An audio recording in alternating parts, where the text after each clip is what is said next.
Hello and welcome to the Inglorious Bards. I am your Game Master Tom, and this is Adventure 24. Or 25, we're not sure. Glad to have you here. So excited to be adventuring again.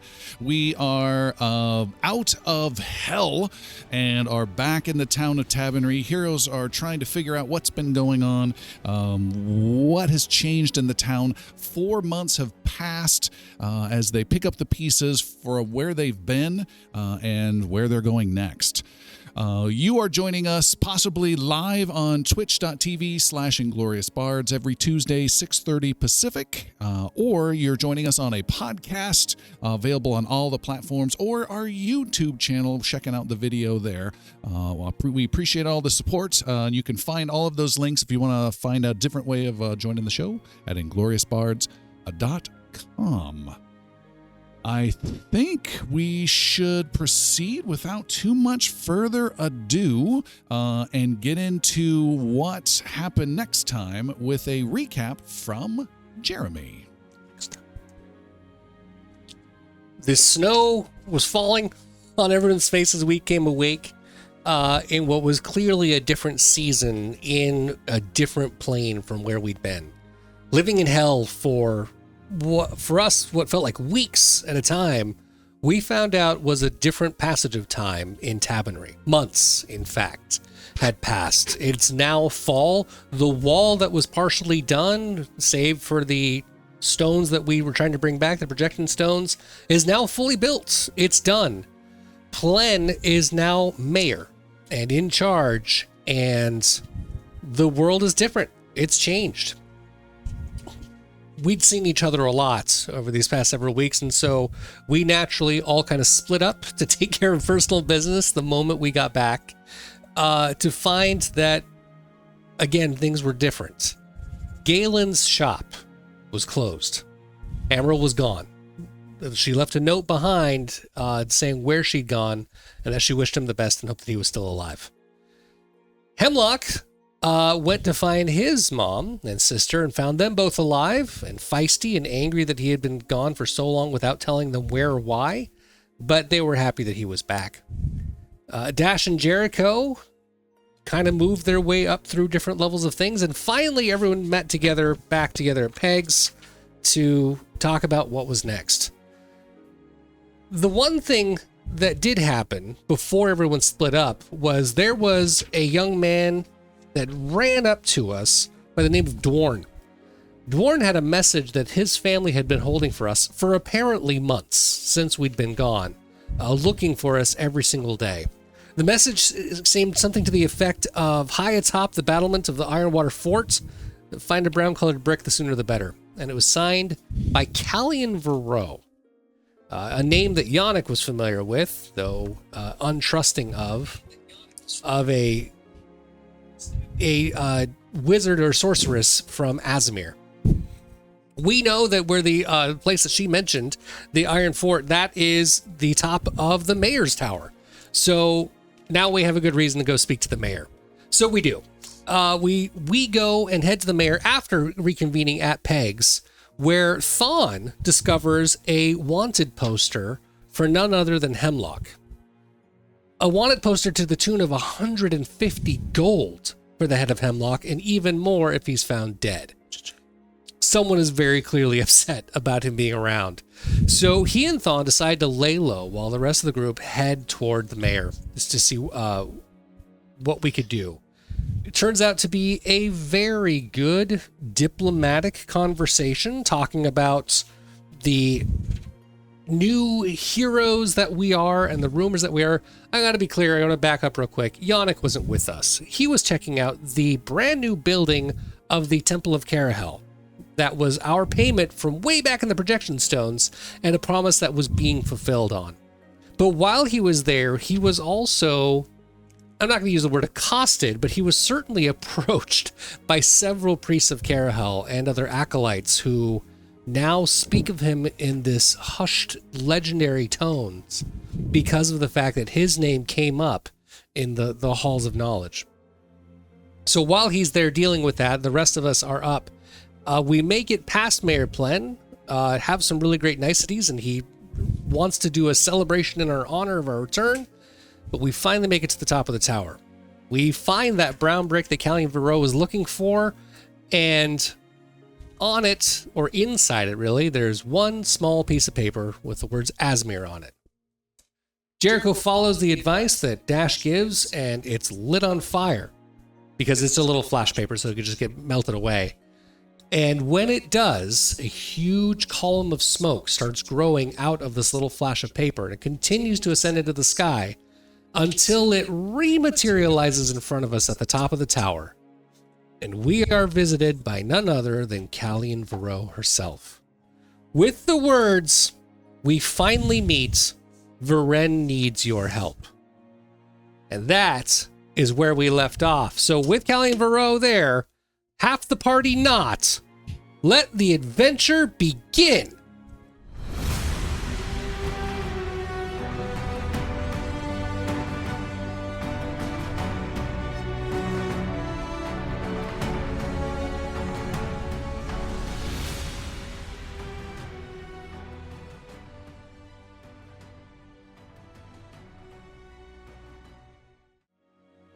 Wind blows across the top of the Ironwater Fort Tower. Upon this stone tower that has been there for hundreds of years, overlooking the river that snakes its way east to west across the kingdom of Navarre, our 4 heroes have gathered. These are Yannick, Dash, Jericho, and Thawne. Yannick, our champion, Dash, our kineticist, Jericho, our bard, and Thawne, our ranger. They have maneuvered a stone out of one of the walls from a cryptic message. They have taken a strange magician's trick of flash paper and lit it aflame. From that, magic has ensued, swirling has ensued, and appearing from the sky has come a lady dressed in a fancy green robe, a bejeweled headband with graying long hair, and she stands before our heroes, looking a bit tired, but not unexpected to be here. And she says, we all finally meet. I am Calienveroe from Asmir, and I'm here to tell you that Verenn is in trouble and needs your help. She looks to the 4 heroes, who look at her in stunned silence for a brief moment as the wind continues to blow. Yannick scowls. What do you mean, trouble? And who in the world are you? I am a friend from Asmir. I am what you might call a diviner. I have visions of important things to come will greet me in my dreams. Sometimes they come to pass against my hopes. Sometimes they do not. But my dreams have come true far too often, and I have known not to ignore them. It has taken me many years, but I've gotten others, those who lead the wizard guilds in Asmir, to believe as well. I have worked with other heroes throughout Verenn to stop the tide of destruction, to keep the world safe, and I have sensed more trouble coming, and I have sensed you. Although, I was expecting more, she says, looking beyond the 4 of you. Thawne is looking at her features. Is she human? Is she elf? Let's have Derek. No. Yes. She is human. She is stately, and she has like an elven regalness to her, but she is human, and again dressed very exquisitely. And she leans back and leans back against one of the walls of the tower. And she starts tapping her foot at some of the stones, checking some of the stones around her feet as well. You mentioned danger. What danger? Yeah. Prophetess. Divineress. Danger that I see you connected with. 6 of you, not 4, but different. I had visions of a champion, a spiritualist, an elementalist, a minstrel, a gunslinger, and a cleric. I did not have a vision of you, she says, looking at Thawne. So you didn't foresee Aguirre's death before you sent him on his path? That was his name. No. As I said, my visions aren't always complete, and they are not always true, but when they are, they can be quite powerful. And I have seen you, the likes of you, maybe not fully you, maybe just the backs of your heads, maybe an instance of your hand with your weapon in a faded vision. You opening a door, it's all a blur, but I have been able to piece things together. And if I don't do it right, it doesn't work. If I do something out of order, I have visions that it doesn't work. And I had a vision that there would be a time, years to come, that I would meet you here and be able to stave off yet more trouble coming to the kingdom. Do magical visions always come true? Yeah, it's a coin toss. But it's a coin toss between putting effort and energy into something that's a waste of time and putting effort and energy into something that saves the world. And that is worth it. Jericho gets very thoughtful at that. She continues to tap, and she moves over to a different part of the tower and is tapping her foot on different stones on the top of the tower. In her garb that she's wearing, is there an indicator of her where her beliefs lie? Any particular divinity she believes in or partakes in? No, but if you are trained in Arcana, if anyone's trained in no one is, then don't worry about it. I won't worry about it.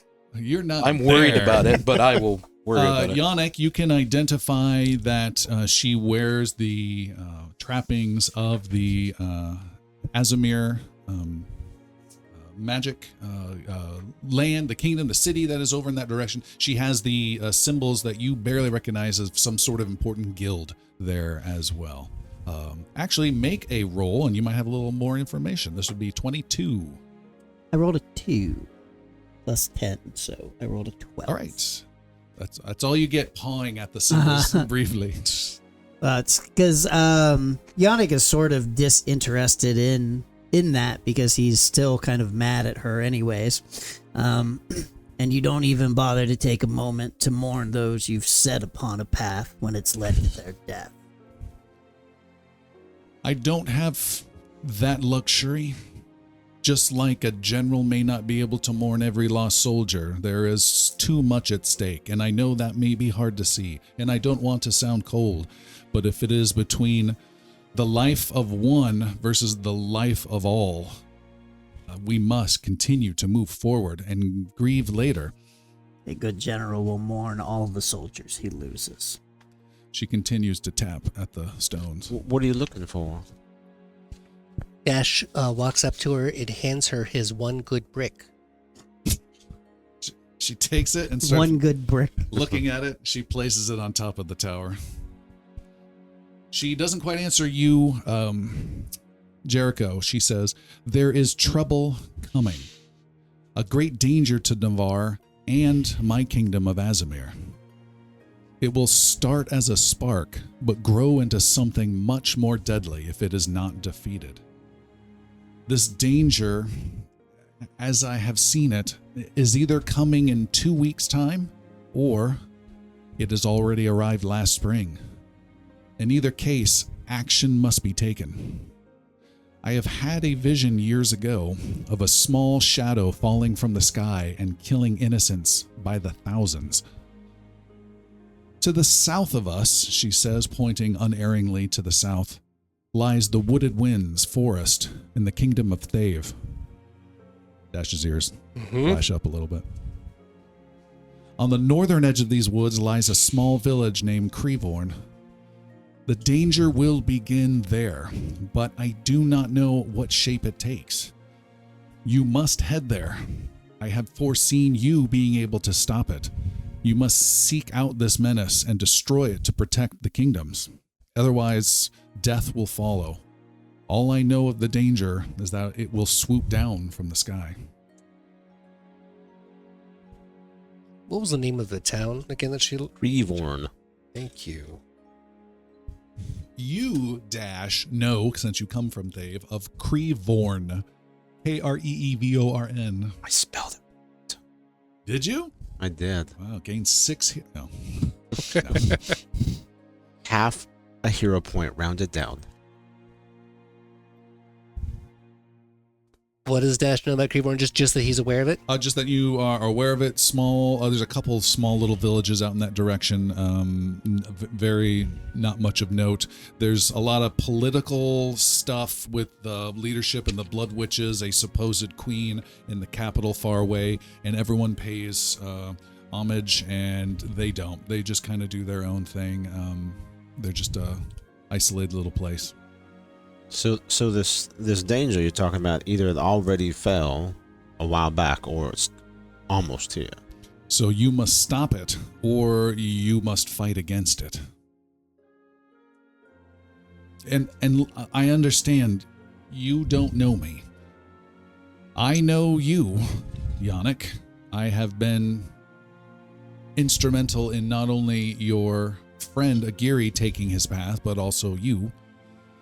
It was I who spoke with the leaders at the temple and suggested that you take on a new role that has never existed before, a champion of Carahel. And she looks you up and down, and by the looks of it, you have more than succeeded. Yannick continues to scowl. Is it like 8% less? Little? No? If anything, at the mention of Aguirre and setting him on his path, his scowl deepens. All right. So I know you do not know me, but what I say is true. I have had visions of you in a tormented house with a child and a slayer who dealt with a ship. But I could not take action, for I had visions of me doing so and it leading to your downfall. This, I have a vision in the woods to northern Thave that there is a chance that you can make a difference. You can help. Well, I know of you, and Aguirre spoke of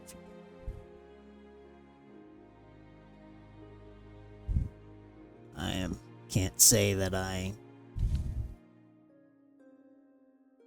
trust in what you have to say, regardless of your words. As I have mentioned, as they have led to his doom.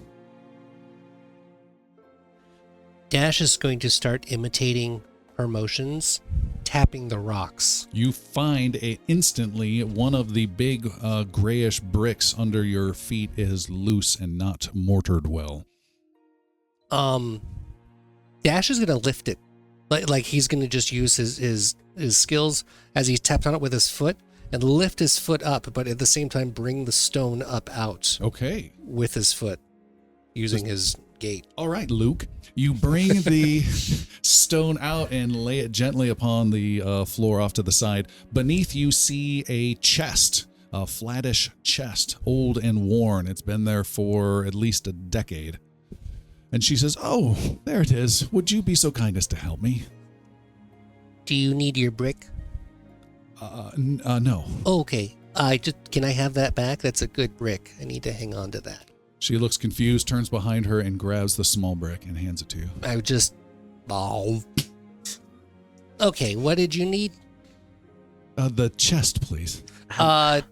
Dash will kind of hold his hand over it and will bring the pebbles up underneath or around it and just kind of lift the chest up and out using the rocks around it. All right. So just, because I'm not grabbing the whole thing, but I was going to make the... And the tower collapses because you pulled the guide stone out. The stupid place for the stone. Jenga. You place it on top of the larger stone that it was on top of it, and now the chest is on top of that stone. And she says, "Why, thank you." And she walks over to it and gets an old rusted padlock, and then she reaches into her one of her pockets and gets out a big ring of tons of keys. Thon moves over to Yannick, whispering to him, the elves have very similar prophetess type people. They're equally uncertain of themselves, but highly regarded. That's all I know. They hide away into the woods, and people sometimes seek their counsel, but they are, as I see here. I cannot tell you, as she continues to look at the keys, to look to authority to trust me, as I do not trust authority. You cannot go to your mayor here in this city or the king. I do not trust in them. I have worked with some in the past, and it has not turned out well. You will become the authority. Working with me, working with my people in Aasimar. It is outside of what most people consider a common path, and I don't think that's unusual for the likes of you. What is this danger to the south that you speak of? It is what I have said. I unfortunately I cannot share more because that is all I know. There is the need for you because we are focused elsewhere. You are alone in some ways, but not in another. Corindel is my home city where the greatest magicians in the world do their studies. And we in Corindel are already at work with our magics on another threat. We are fighting back against Lord Raikal. He has risen an army within the dead kingdom of Reskalon. Those old stories of wandering dead and shambling horrors are true again, but this time they are organized and follow Raikal's purpose. She finds a key and tries it, but it doesn't quite work. Raikal seems determined to spread his vile kingdom south into Calienveroe, and that kingdom is barely on its feet, recovering from the Legion War. The extent of Lord Raikal's power is unknown, only that his army is led by a ferocious commander known as the Goliath. This is where Aasimar is focusing our energy, and this is why I must come to people from my visions to look to help elsewhere.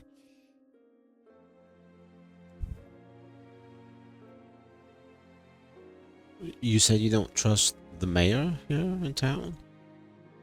I trust extremely few people, and I only trust them to the extent that I can foresee the trust helping the future.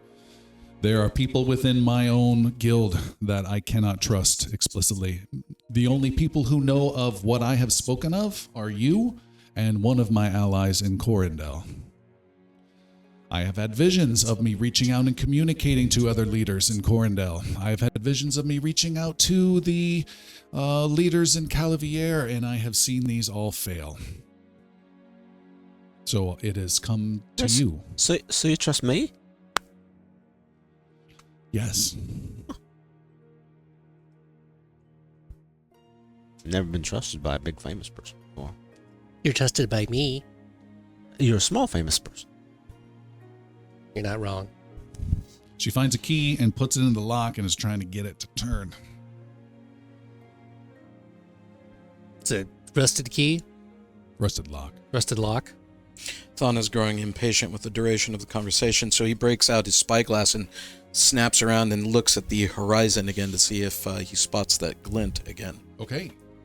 You do. There is a brief glint, and then it's gone over by the docks, to which would be the west of you. from the tower. So your fort is on the far south of the city, and it's more west along the docks, along the river. I will attempt to use prestidigitation, the clean part of it, to clean out some of the rust in the lock. All right. Make the lock just sneeze. I worry someone else is watching us from the docks. That is my concern. What makes you believe that? I see a glint of something. Could be metallic, but could be like this spyglass watching us. That is my concern. Are there ships in that? Okay, so coming or going, I could not tell. The longer we stay here, the longer we're observed. That is what I know. And Yannick just sort of motions at Calienveroe, what she's doing. Like Jericho we're all waiting on her. Jericho just kind of ducks a little lower. And she says, I have had visions of other threats of a serpent, a rising flood, shifting clouds, casting dark shadows. I do not know if any of these will come to pass, but the one I speak of has been prominent in my mind. And you have gotten my communication that I had sent years ago to get you here, and this magic has brought me to you now. And that is where I am asking you to go to help. But with a click, she says, she takes the lock off. And thank you, she says to Jericho. I'm not going to send you into danger empty-handed. And she lifts open the chest with a couple of bottles and items inside. She hands out 8 different potions that she will tell you what they are since she knows what they are. It takes her a bit. She says, it's been a while. Oh, yes. And she gives you 4 healing potion moderates. These heal 3d8 plus 10, which is pretty juicy. That is pretty great. 4 of those. And 4 life-boosting oils. When you drink it, for the next...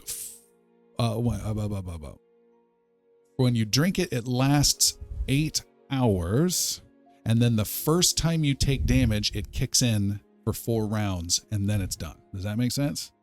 So it lasts for 8 hours, and then the first time he's damaged, it kicks in for 4 rounds, and it gives you fast healing 6. So at the start of your turn, you heal 6. Start of your turn, you heal 6.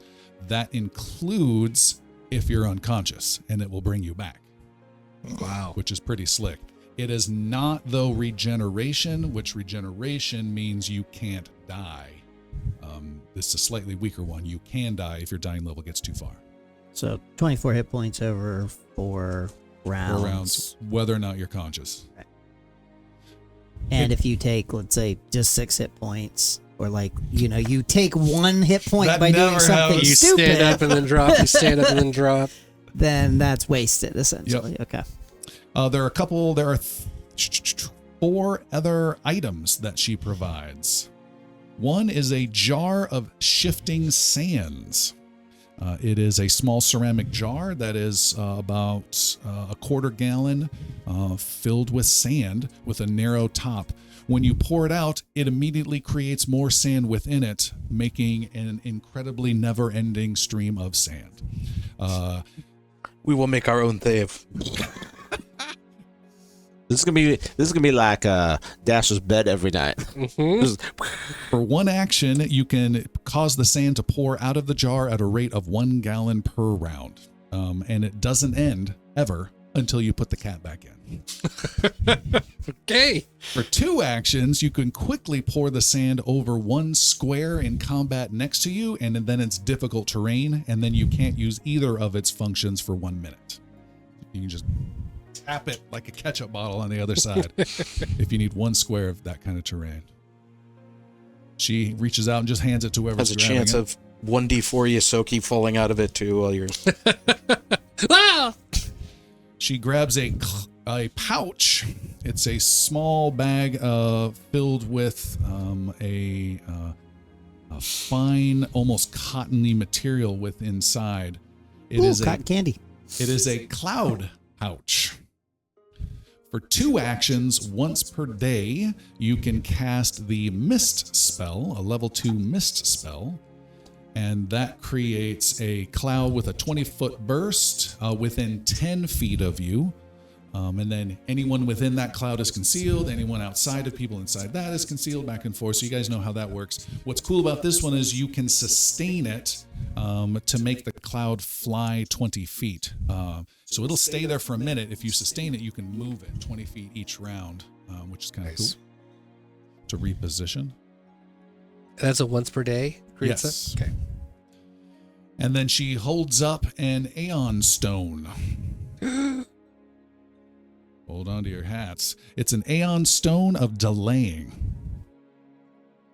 When you reach dying 5, the stone is consumed, turns inert, and you go back to dying 4. Whoa. You are also allowed to cast a rank 1 simple heal spell once per day. And you see some of these bigger level 7 items kicking in. Yeah, that's awesome. Level 1 heal spell. Level 1 heal spell once per day. And then when you die at dying 5, it says, nope, you get a extra life. If you were to have die hard and you would die at dying 6, then that's when it would kick in, correct? Correct. So when you actually die, it reduces you by 1. Okay. The last item, she says, oh, and this is for you, little one. And she reaches and hands a conductor's baton to Jericho. And this is essentially a magic wand that casts a level 3 soothe spell once per day. With all magic wands, if you want, you can overcast and cast a second time during the day, and then you make a 50-50 roll, essentially. And if you roll a flat 10 or higher, the wand is broken and you need to spend a lot of money and reach out to some wizard to fix it. If you roll 9 or less, it is destroyed. So it's got to be a big emergency to do that. But generally, you get a free level 3 soothe casting per day. And what does Sooth do? That's my heal spell. That's his heal. Like, how much does that heal?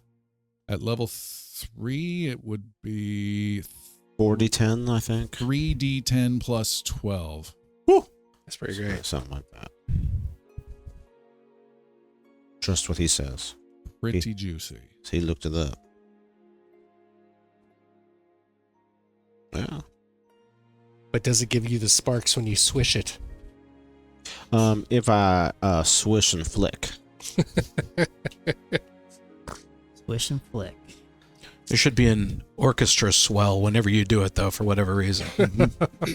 I trust you'll be able to find some use for these. These are lovely, thank you. But these are from me. And she reaches into her robe and pulls out 6 little silly jeweled things. She says, these are called Meyer pins. I cannot tell you what they do, or I have a vision that may interfere. I just asked, and she hands out their little butterfly type things that can be attached to your collar or lapel, hidden or whatever you want. I asked that you just keep them on you, and you will know what to do with them when the time comes. And she hands 6. There's the swelling orchestra music with the Meyer pins. Yannick just pins them all through all over his stuff. And disappears. That's his whole game this whole time. He doesn't trust her. He doesn't take one. He gives an extra one to Dash. Nope. Take all 6. And then Amazing. there is but one item left at the bottom of it. And Needs to be a gun. it is a weapon. Whoa. A plain, ordinary looking Gatling gun. dagger. Oh. Dagger. Oh God, there's someone online. Dr. Wahlberg says, I want to sing She's a Brick. Ows. All right. It's a dagger. And she looks down and she says, and finally, something for me. And she holds it out towards the group. What does it do? Thank you. Dash sets down the jar of sand that he's been petting. And reaches out for the dagger. The jar of sand, he's put it Yeah, to his he's mouth, uncorked it, just spewing constantly. I want to see how long I can hold it. I'm thinking the other way. He's just constantly annoying people, walking around town. Just imagine late at night, he's wondering why he's getting larger. The lid's off, bro! He accidentally knocks the lid off in the middle of the night and drowns. Cause of death. Jesus, I have a request, a favor that I need assistance with in return from all of this. I reach out to people from time to time and ask for their assistance, and this is me asking you.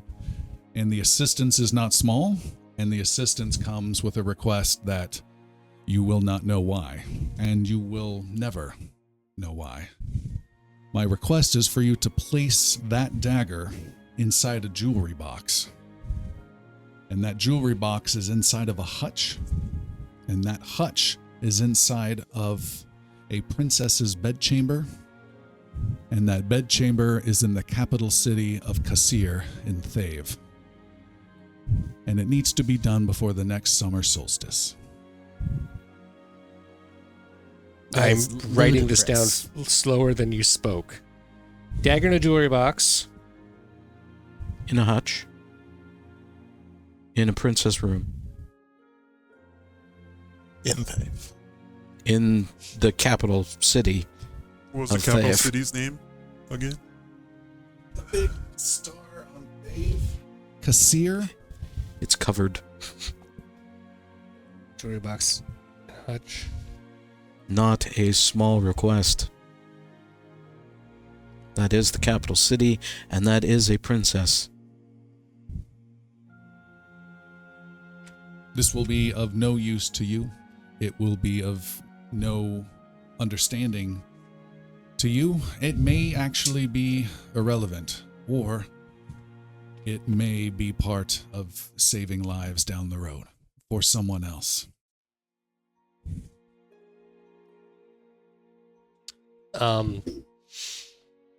Dash takes the dagger. No. She raises an eyebrow. I did not foresee that. I'm keeping it safe in case you need it. And I can sneak. This highly poisonous blade must be Blah. the blade of Colin is.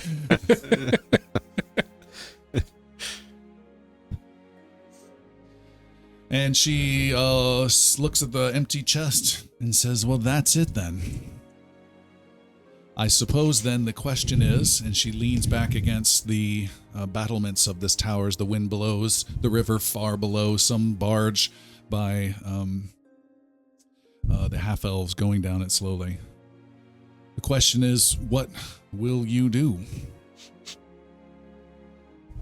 Though I trust you not, I do trust in what you say. And I trust that there is indeed danger to the south. To this dagger business I will have no part. But I will travel and see of this danger you speak of. For my friends, I cannot speak for them.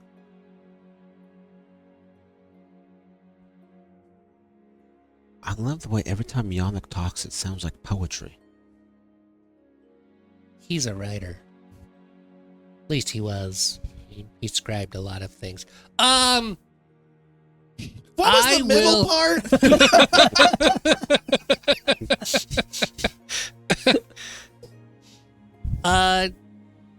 I go where Yannick goes. I go where Dash goes. Everyone turns to Fawn, the Elven Ranger. I would call Thave my home. If this is the price for it, then I welcome the opportunity to fulfill such a deal. Yes, together. I cannot say that you will be successful. Just give me the dagger. I cannot say that you will not suffer losses, she says, looking at Yannick. But I can say that this is important. And she stands up on top of the battlements as though to leap to her doom, and gets out some beads from a pocket and starts looking and finding the right one. Yannick says, then I will see it done, and turns to leave. All right, as Yannick leaves, she turns to the other three as Yannick descends down the steps. Yeah, Thon wants to see if she jumps. Push her!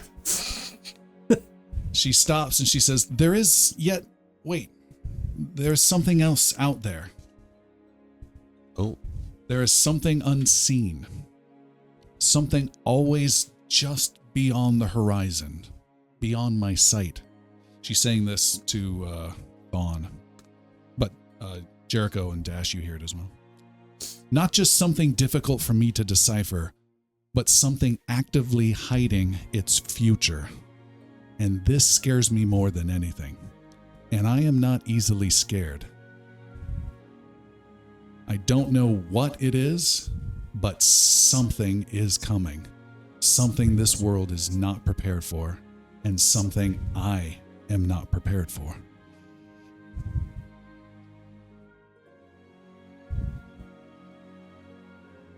Is there like a timeline when that's inevitably coming? Or should we look out for it after this thing in Thave? Is it same time? Will I be old? She smiles and says, only time will tell. And I must return to Corindel. And I hope to see you again at some point.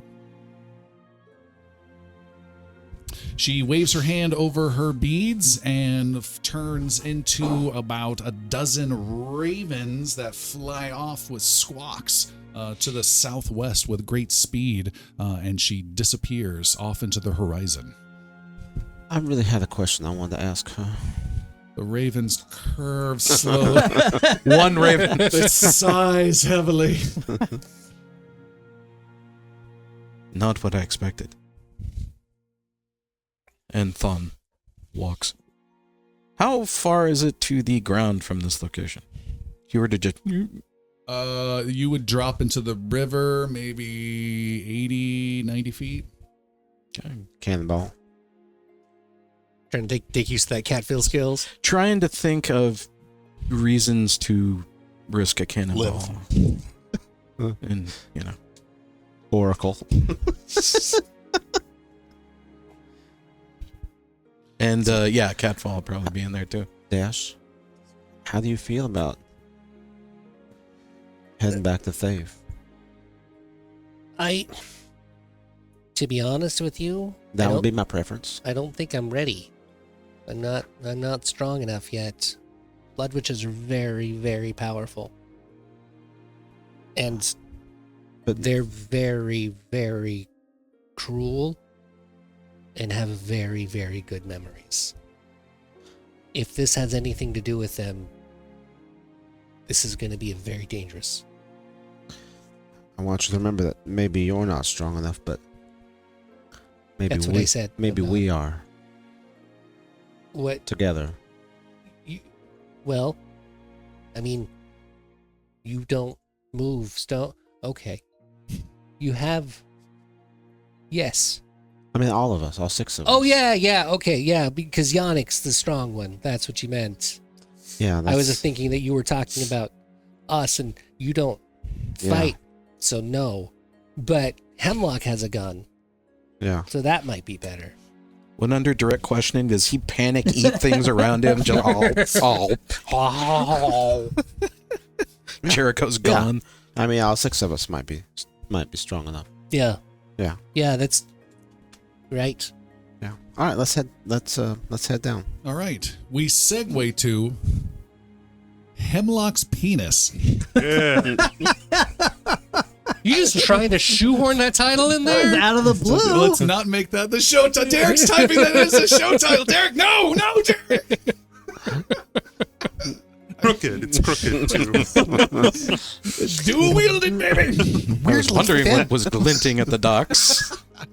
Hemlock is at Peg's Tavern, behind it, relieving himself out back. Okay, there was. Oh, Yes. I was wondering how that segue was going to This happen. does happen from time to time. Look, let's go ahead and we'll beat by beat roll initiative. Did you have to say beat? No, okay. And as you are taking care of business this afternoon, you realize there is trouble. Yeah. At this point, I'm be extra cautious too, because I know Well, he Frost- does. What does extra cautious Tom's peeing look like? warning. He doesn't and, pee on like, the wall. He knowing pisses this that back to the there- wall. There could be. Yeah. When is there not trouble when your penis is in your hand? And still hits the wall. He's that good. He's The Plus curve, 17. just that curve comes into play. He took that feat at level no 6. cover. No cover. Go around the cover. trained at the survival of peeing. A gentleman approaches down the alley, and somehow I'm thinking of Ron Burgundy alley fight. Oh, He boy. comes down the alley with the guitar sting. He looks like a thug wearing his leather armor and his long sword at his side, with some pants, some dirty boots, scruffy beard. There's another from the other side, and then two more from the last side start to come in, and the four of them approach, one getting very close to you, and They're getting peed on. Just all over their boots, just as they walk up. Hello, boys. is this going to be a number one or a number two? And he walks up and says, I thought that was you. You're Hemlock. What makes you say that? Well, he points down low. The curve. Everyone knows the curve. Famous. Capital T, capital C, the curve. Can you stop while we have this discussion, please? I can't take my eyes off it. Fascinated too. I'm scarred. There's a price out for your head. He wishes he hadn't just said that.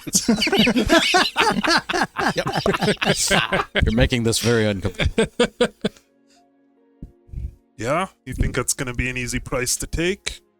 He draws his blade slowly and says, well, we're here to take it. And they attack! We have combat on our hands, everybody. Everybody. Everybody Suddenly listen. you're all peeing. Same time.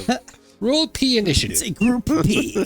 All right. I mean, we're already in combat, Oh, dear crossing the Lord. streams. And Hemlock has critically succeeded on initiative. Hemlock, Well, he was ready? I don't know how that works. Hemlock is first. You have one hand currently in use. What would you like to do on your turn? Oh, perfect. How many, I assume it's 2 actions to put it away? Lift, tuck. Well, there's a shake action. Yeah, you gotta It's do a up to shake. you if it's 2 or 3. Yeah. Is there a flush involved? How close is he? Well, you're going to look at the combat map, and he's going to wish he was further away. Perfect. So he is just right next to you in this kind of 3-way alley. There's a guy about 15 feet to the southwest, and then 2 guys about 20 feet to the east in this alley. For those who can't see this picture, I love the boldness of Hemlock that he is standing in the, On the center corner, yeah, he's just out in the of open. the intersection to pee. There's, Doing a, 360. there's this 3-way intersection, and he's standing smack dab in the middle of the intersection. trust There's no a tree one. down there he could pee on, some No. other things behind, There's but a no. corner, but no. No, that's not Hemlock's There's way. a restroom 40 feet away. He's It an says men. exhibitionist. Were you singing while you were? No. Don't sing and pee at the same time. That's taught that by my mother. Well, I'm going to use my feet 10 paces, and I move 10. Is it 10 feet to the north, past this guy? Okay. Is he hobbled by his pants being around his ankles or anything like that? I'm just- No. He's, No, but Dick is definitely still out. Oh, all right. So Yeah, difficult yeah. terrain, Yeah. all that does you're having to Difficult trends. So 10 paces, and then I get to draw a weapon for free for that. All right, both hands are occupied.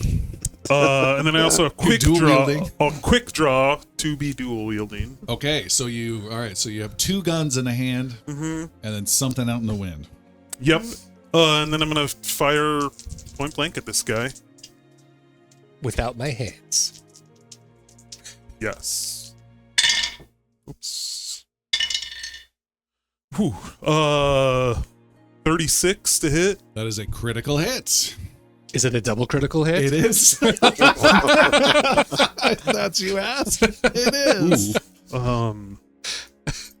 He's How dead. did you know? Critical. He's killed by the penis. Still adding. That is a title you should write down.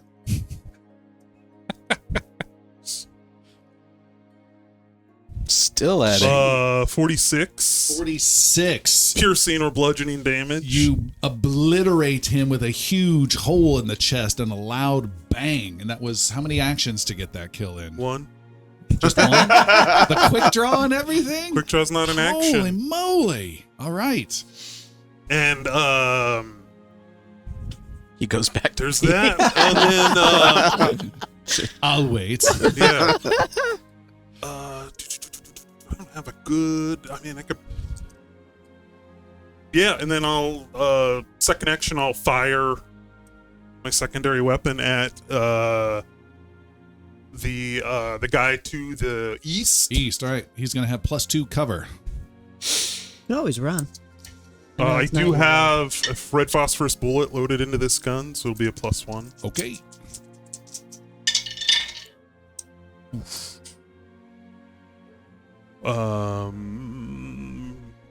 22 to hit. Is a hit. 7 points 7 of points. piercing or bludgeoning, Wings him. Ugh.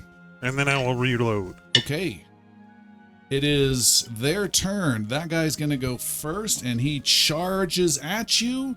He draws his weapon. He did not have his drawn, and his last action is to swing his blade with an 11 to hit. No, sir. Second guy runs and gets some flanking style action. But oh no, he had 2 actions. Well, he had to draw, so he is done with all his. A third guy closes in. You have 3 guys all around you with your dick out, and he attacks once as well, and he swings with a 24 to hit. Ooh, that's my AC. Bang for 7 points of slashing damage. It is a new round. What would you like to do? Oh, I'm gonna reload my second gun. Oh, because you have the 2-handed I now can reloading reload feat. without having to. Yep. You have an empty hand. For those of you who did not catch the after show where he picked that feat, that is on. Yeah, and what I've Turn done back up. to make sense, I have like kind of preloaded guns on my gun belt, so I just have to like, if Okay. that makes sense.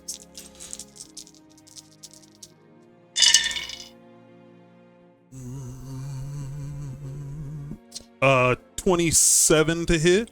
Is a critical hit. Nice. There it is. Oh, and this is the guy that just hit me. Okay, guy to the south here.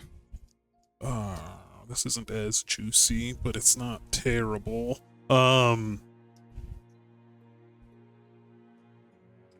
42. 42. You blast off his left leg in the femur area. He drops to the ground screaming and will bleed out in mere moments. He is gone. You guys still want to do this? They are they're still going to fight. Okay. So second shot. This will be to the guy I've already winged. Okay. 18 to hit. 18 to hit is a hit. 11 points of damage. He is bloody now, like and blood's just coming out of his left thigh, but he's still in the fight.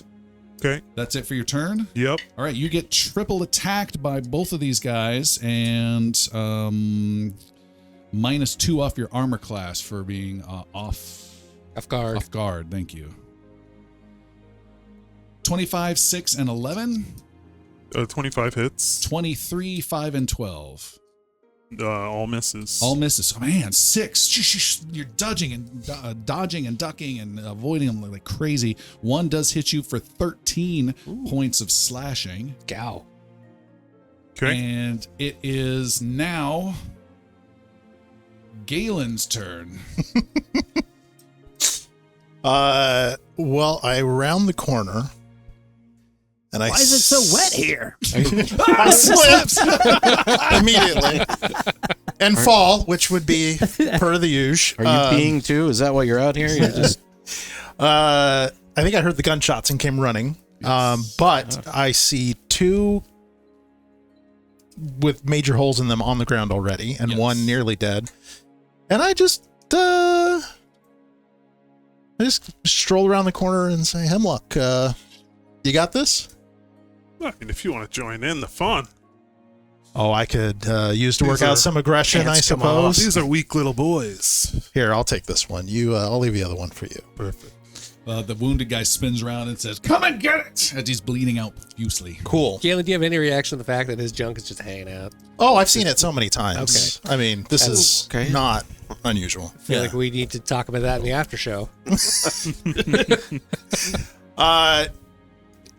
Why do you think he said so? The thug says, "Come and get it."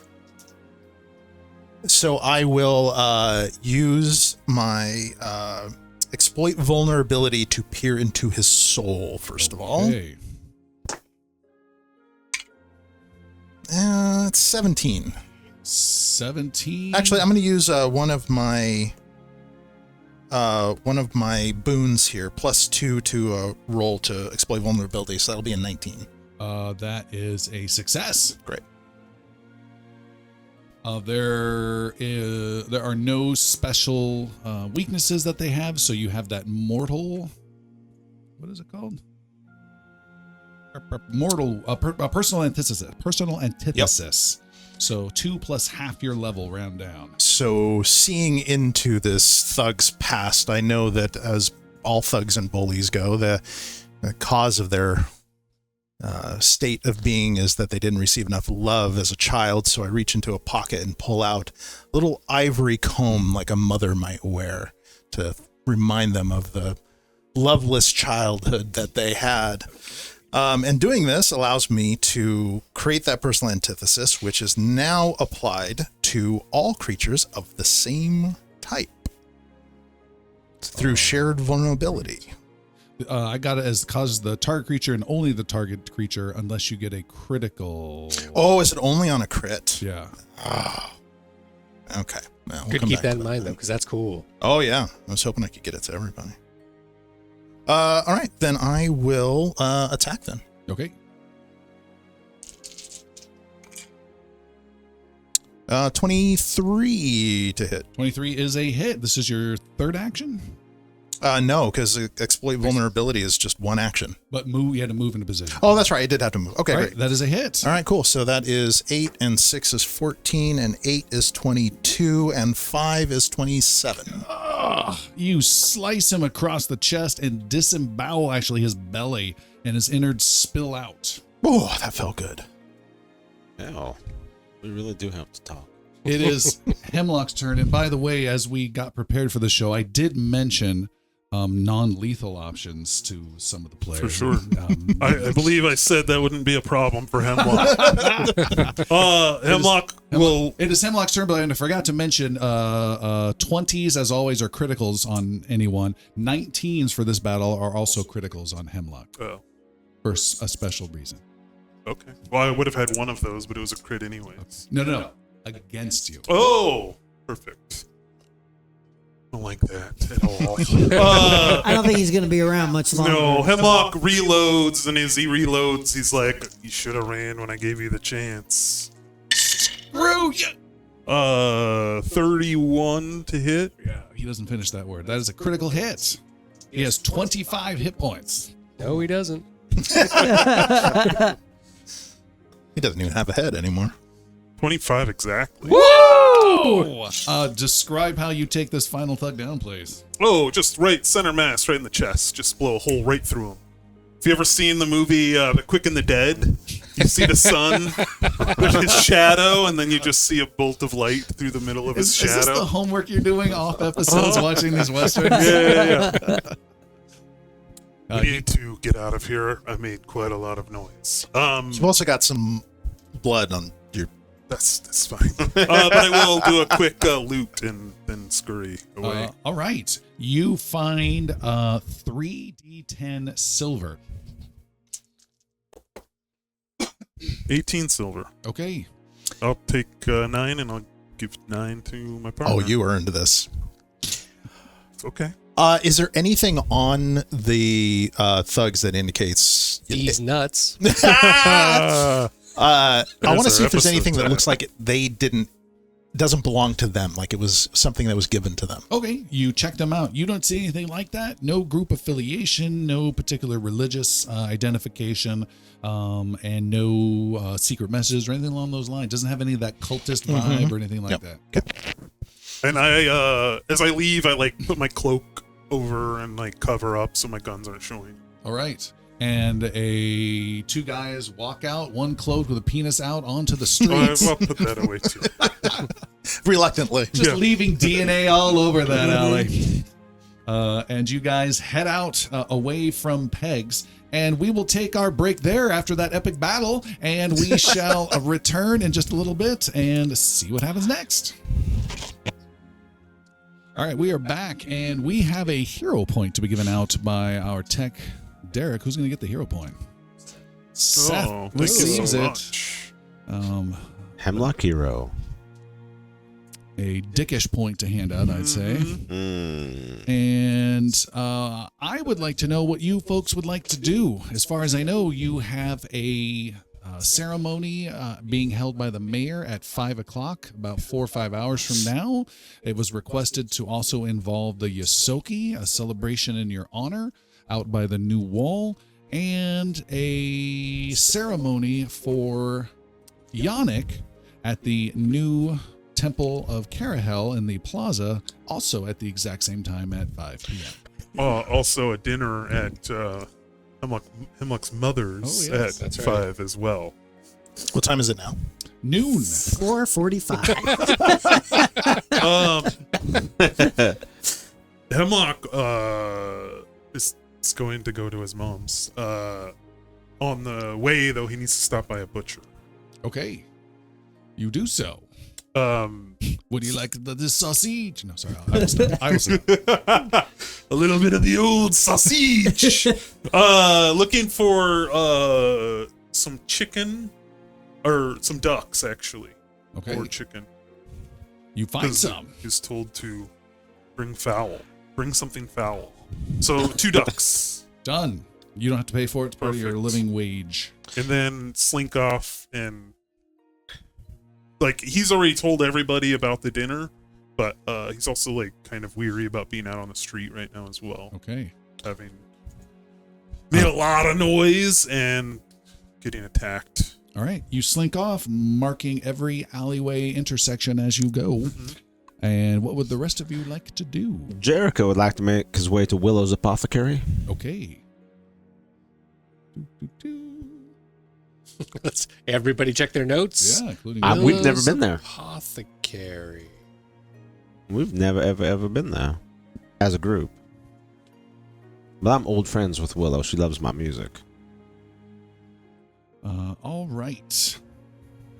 You go to Willow's Apothecary, and there you find Willow, an older gnome, and she is has a couple little cauldrons bubbling in the back of this shop. The shop itself is made up of very sturdy shelves with kind of darkened windows, and the shelves are filled with all sorts of vials and bottles and special little wooden containers, stands to hold them so they don't fall off.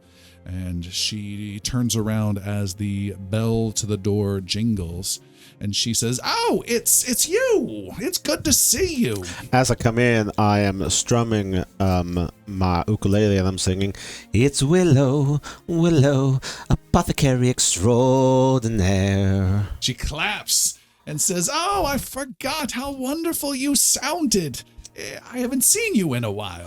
I was gone on an amazing trip. I saw sights I never thought I would see. It was stupendous beyond belief. Oh, do tell. I went to hell and killed the demon lord with some friends. She looks confused. No, don't be. Just every single one of those words, take them at their most literal meaning. And that's what it was. There's no... So troubling times. Yes. Do you remember the story? You might have seen or heard the stories about when the big black's evil thing a couple months ago fell down on the middle of town? Yes. Yeah, so we fought that. Those were demons, and so we went... That was you causing that? No. Stopping it. Oh. Yeah. So it was demons who came to our town and tried to raise a ruckus, so we went back to their home and said, "No, you're not going to do that." I always love your stories. Yeah, that's a nice one. So anyway, we're heading out of town.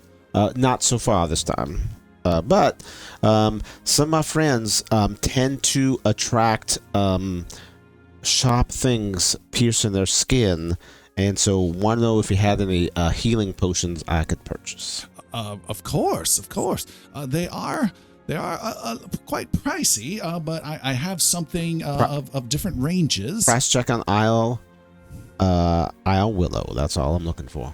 She shows you some items that are available for sale. She has a 3 gold piece elixir of life, 4 gold piece healing potion, 12 gold piece healing potion, 30 gold piece, 50 gold piece, and 150 gold piece, as well as a 5 gold healer's tools kit, if anyone needs a healer's tools kit, and a 50 gold piece healer's tools kit that's expanded with additional tools. All right. So those healing potions, as they go up in price, like, what's the difference in how much awesome There's sauce so they do? many. What's your price range? 3, 4, 12, 30, 50, 150. 4, 12. What does the 4 and the 12 do? Do you have anything in the silver? A must-go bin. The 3 is 1d6 hit points. The 4 is 1d8 hit points. Okay. The 12 is 2d8 plus 5.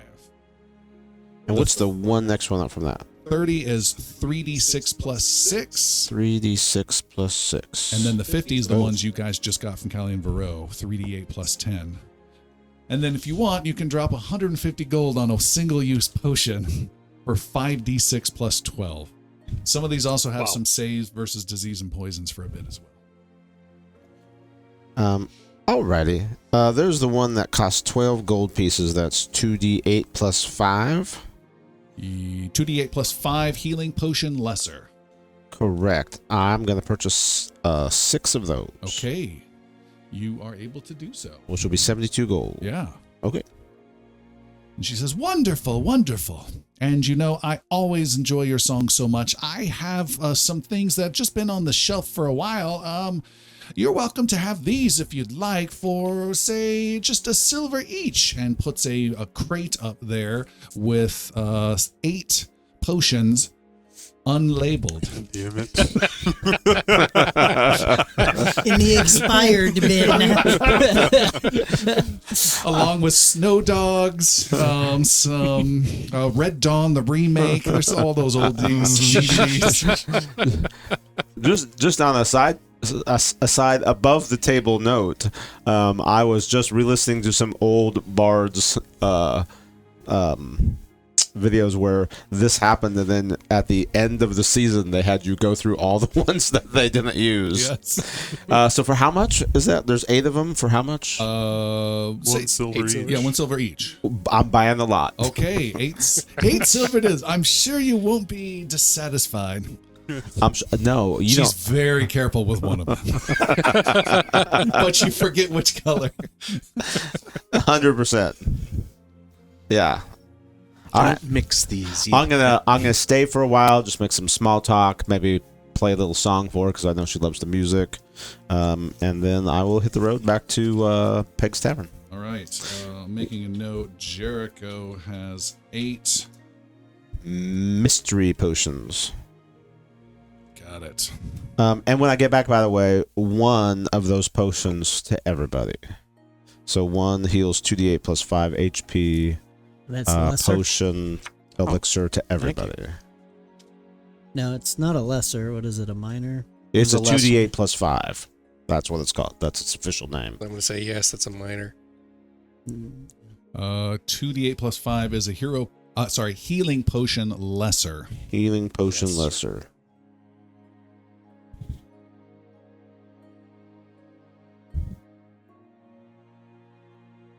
Thank you. 2d8 plus 5.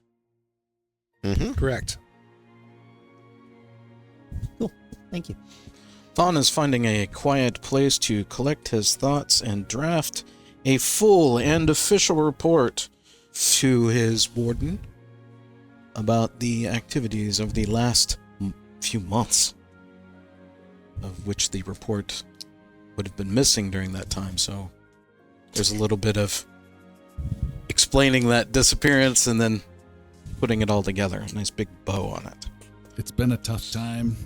Have you seen Leaving Las Vegas? It's all right. So you are a member of the Wardens, a group of rangers, some druids, but mostly rangers who travel throughout the Kingdom of Navarre, helping out in a more guerrilla style of assistance versus soldiery. They tend to be on their own, and so you write a report to report back to your superior. There's one superior, one leader of the Wardens, and whose name is that? Idrisil. Idrisil the Ranger. In your report, you write it. Anything special other than any catch-up of the mission? There's heavy details about the demons, our interaction. Hell is a massive undertaking, so great detail goes into that. Probably an addendum to that report that there may be trouble brewing in Thave, and Azamir and Thon will be traveling to one of those destinations. Okay. And what do you do with this piece of paper when you're done writing it? I don't know. What's the common method of... You have a Communication. special scroll, magic scroll case item that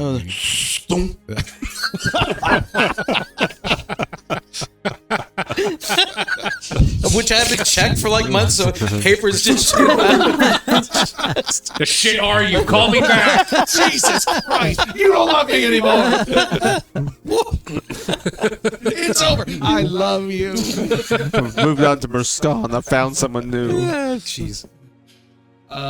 Yes, you have a magic scroll case, missive case, I believe we described it as. Okay. And you are able to receive messages from your leadership whenever they choose, and you can send a message once per week back to them. So you put the message inside, you scroll, you plug in the cap to the scroll case that you have slung around your shoulder, and then when you check back inside moments later, the scroll is gone and has been sent. Okay. I imagine this took a while to draft, so I could eat up the time. All right. Anything else you folks would like to do? Yannick is, prior to the ceremony at Carahel, is gonna swing by Jonas and pick up his retribution axe. All right. No, that was going to take a day. Same day, right? Yeah. Oh, is this the same Same day? day. It seems like Yeah. so long ago. It's been 4 to 5 hours since Yeah. you've been out of hell. Galen, I was wondering if you could help me with something. Where are you right now? Right in front of you. Yeah, I'm right here. Somehow you meet up with I him. hear you. Leia. I'm hearing Yannick in my head. No, I always fear this day. And I lay out the longsword with the rune of striking in it and the fashard. Can you switch these for me so this rune is in the Fishard? Yeah, I don't think that'll be too much trouble. I would be greatly appreciative of that. Sure. Derek comes up and says, "I'm sorry, it doesn't fit." Yeah, so I'll sit down at a side table and get the little tools out and begin carefully removing and reapplying. All right. Within moments, a server at the restaurant peeks over your head and smacks you upside the head, Gale, and says, "What are you doing? What's that?" And it's Corsel, Hemlock's sister. Corsel? What do you mean? What Why did you hit me? What are you doing? These are Yonik's weapons. You're a jeweler? Well, I have a little facility with, runes and esoteric items and things. I just, I can work on weapons. Well, What? scratch up the tables, she says to a table that has had axe blows Clearly. to it. Clearly scratched up. All right. It takes about Yonic stops drawing his initials. it takes an hour or so, but you are able to carefully remove that, and with a couple words to the spirits beyond, able to reconnect it to the new weapon. So the Fishard has a Rune of striking. rune in of it now. striking, And the longsword no longer does. and that means an additional die of damage Correct. with no potency on any of your weapons. Correct. Okay. Which potency is +1 to hit. Right. So the Fishard is a two-handed weapon. Yes. Okay. Cool. Why do you ask me that? I'm just making sure I understood the nature of the weapon. Yeah. You want Yep. to be able to make sure you can pee and fight at the same time. I have to do one or the other. And if Well, anyone's joining us now, quickly describe what a Fishard is. Fishard is it's a polearm. So Can you describe for anyone listening what a polearm a is? polearm is a Can you describe long with any- hafted weapon that is basically has a sword on the end of it. So It's a sword on a stick. yeah, it's a sword on a stick, essentially. A short, thick-bladed sword on a stick. It's called a Fishard. It is a nice. French weapon by origin, and it, as far as its traits go, it is a D8 of damage. It is deadly, and it has sweep, reach, and trip. Which, since I now have an attack of opportunity, that reach will probably come in more handy. As people go through my range of motion. So that's why the Rune of Striking is moving to that. Plus, my action economy has been somewhat prohibitive of me raising a shield. So that's actually probably going to be my primary carried weapon now over longsword and shield. Beast mode Yonic is my favorite Yonic. Yeah. You have like an amazingly well crafted shield with like 84 hit points. Yep, And you're like, it's- yep. I'll just go on the back. Yep. Yeah. Oh, also have an retribution axe, which Yep. is currently getting. Which is a D12 with extra. He's like the newbie to like Airsoft that buys all the best stuff, but has no idea what he's doing. And Yeah, but everyone's like pissed off that I'm he also has it. just carrying the old. I have all the new stuff, but I'm just carrying the old weapon that I've had forever. The Fishard to me looks like an Asian glaive that you might Can see you in some of the explain what a movies. glaive is for the audience? It's Explain like what a an Asian Fishard. No. It's like a katana on a 3 stick. hours later. I apologize on behalf of the Bards. All right. What else would you guys like to do? Otherwise, we'll fast forward. Also, we're gonna Chat? yes. Okay. So, as Hemlock and I were out walking around the town, I was keeping an eye open for Limble. Limble is the pickpocket informant who I've known for some time, and I want to see if we run into him while we're out walking around. You have not run into him. Ooh. You do find a hand, however. Yes. Not in A the hole. limbly hand.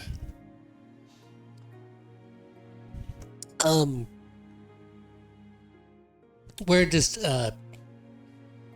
kind of following Yannick around to the places we Stop want to go. following me! Leave me alone! I don't have anywhere to go. So the 5 of you are gathered at Pig's Tavern, sans Hemlock, who's in hiding. Yep, and expecting everybody to come to his mom's for dinner. All right. They'll be here in 2 hours, Mom. Yeah. I promise. Uh-huh. I told everybody. They have nowhere else to go.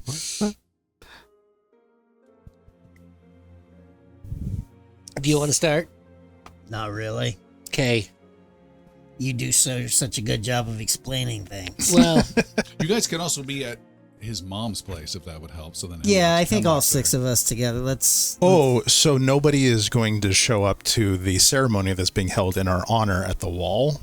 I mean, somebody has to. It's still hours until any of that still a happens. couple hours. Oh, okay. We're just gonna visit so that we're all. We have some news that has come up, but we should. Yeah, Hemlock didn't Address it as think a hanging group. out at the tavern where wanted like posters his keep being put wanted up. poster is a great I think idea. that's be able to pee and A pee. Yeah. great way to find Hey guys, out who's coming and going. We're going on a road trip.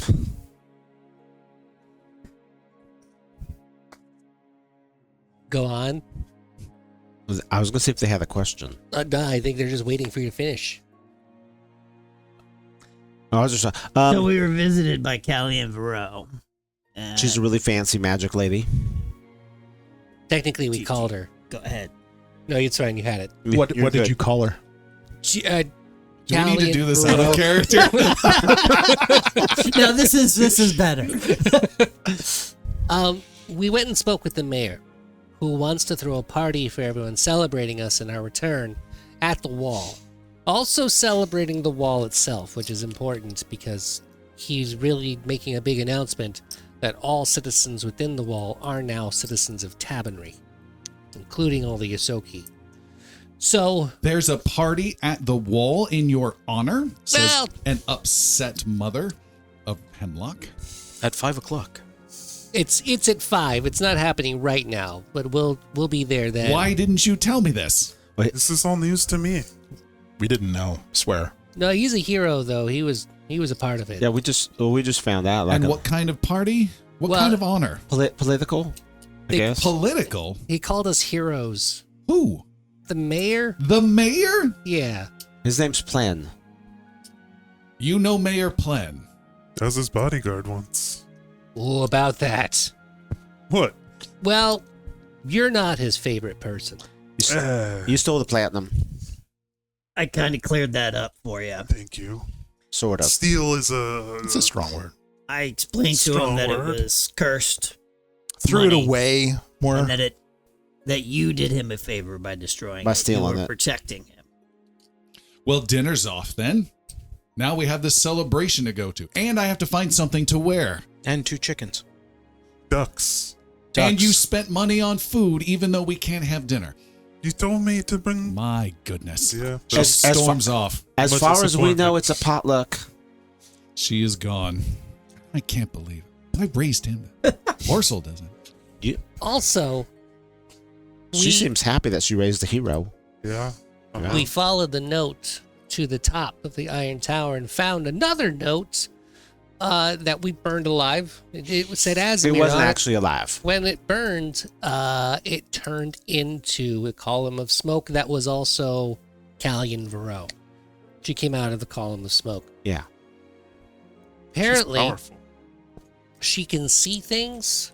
Or She she's a says trickster. she's a diviner and has multiple visions that featured most of us. Yannick scowls. He doesn't like it. But Except she not said- Thawne, though. She can't see him. He's invisible to her. That's handy. I am? Well, she said she couldn't see you with her visions, or didn't. Oh. What else? We have to go to Thave. Like well, now? we don't have to, but apparently something bad is coming Or or has did. already come Last spring. in Thave, and we need to go stop it from happening Or getting worse. or fight it if it's here. What is it? I don't know. It could be an evil black cloud. That was one possibility. There's also a serpent. And what was the other one? The flood.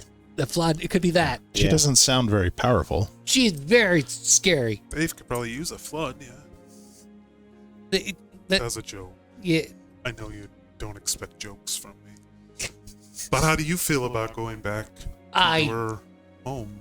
don't want to. I told Jericho this. If it's a blood witch, that's very bad. They're very, very powerful. and More dangerous. powerful than a demon lord? In my experience, yes. Wow. Oh, why isn't Calienveroe going to Because deal with they're it? fighting something completely different. There's an undead army that's being rebuilt in Rescalon, but they have a leader named Rykal. And he has some sort of a horrible champion that they've been fighting off from Azamir, where they're from, magically, called the Goliath, which is why they came to us to go to Thave. I don't like Okay. being somebody else's pawn. I don't think Maybe you're someone else's champion. Hero. the thing is, it's gonna be Cannon dangerous. fodder. So you don't want to go?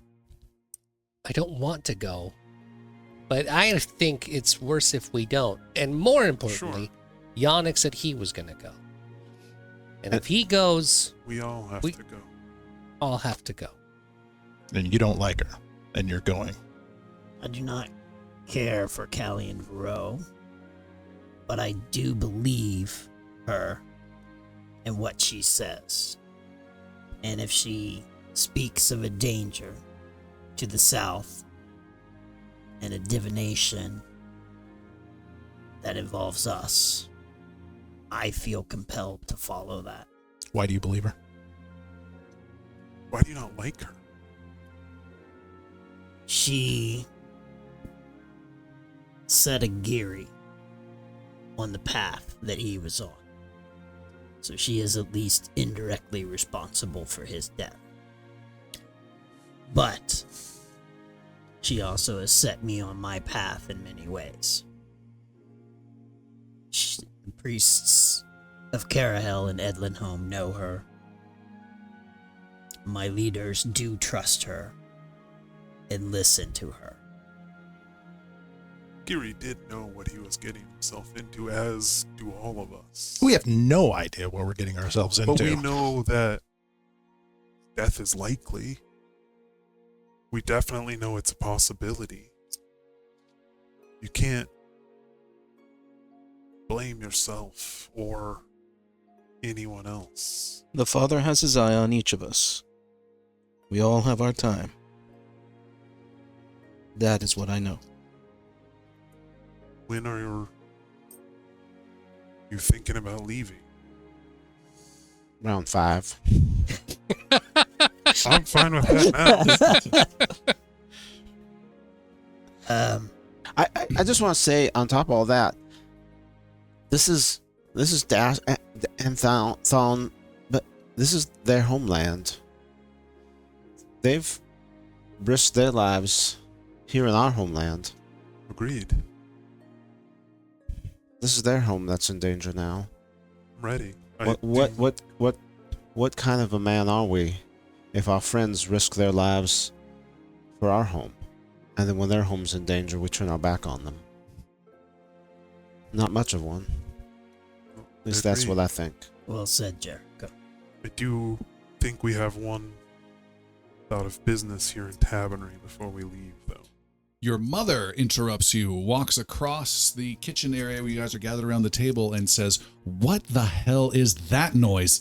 And she goes storming out and opens up the door and is greeted by cheers from about half a dozen people.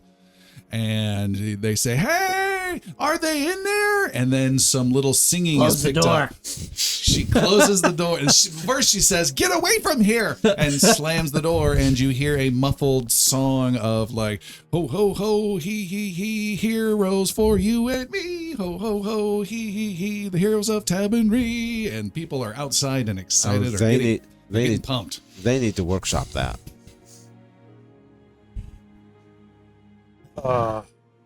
One thing that happened that we haven't addressed yet is I was attacked outside of Peg's, which is why I came here. Oh. Galen and I had to dispatch 4 thugs looking for my bounty. This might be helpful to get you out of town then. And, well, I have a suspicion of who that might be. I Plen do, mentioned that Jonah seems Joran. Joran. Jorman. Jorman. Jorman. Hebra. We all knew who we're Clem. talking about. Seems to be back in town and causing problems, and I think he may have a grudge against you. I assume the limping man who has been putting up the posters was him. Yeah, that guess seems right, and he should probably be dealt with to keep And you whoever safe. his name is signed on these bounties as well. Yes. Plan Albert asked me to kill John Well, without so much as saying so, like so he could deny it later. But he was like, if he's gone, I'd be happier. If his influence is out of the town, that'd be super good. Wink, wink, nudge, nudge. You know what I How mean? tall is Hemlock? 3 feet if he were a day.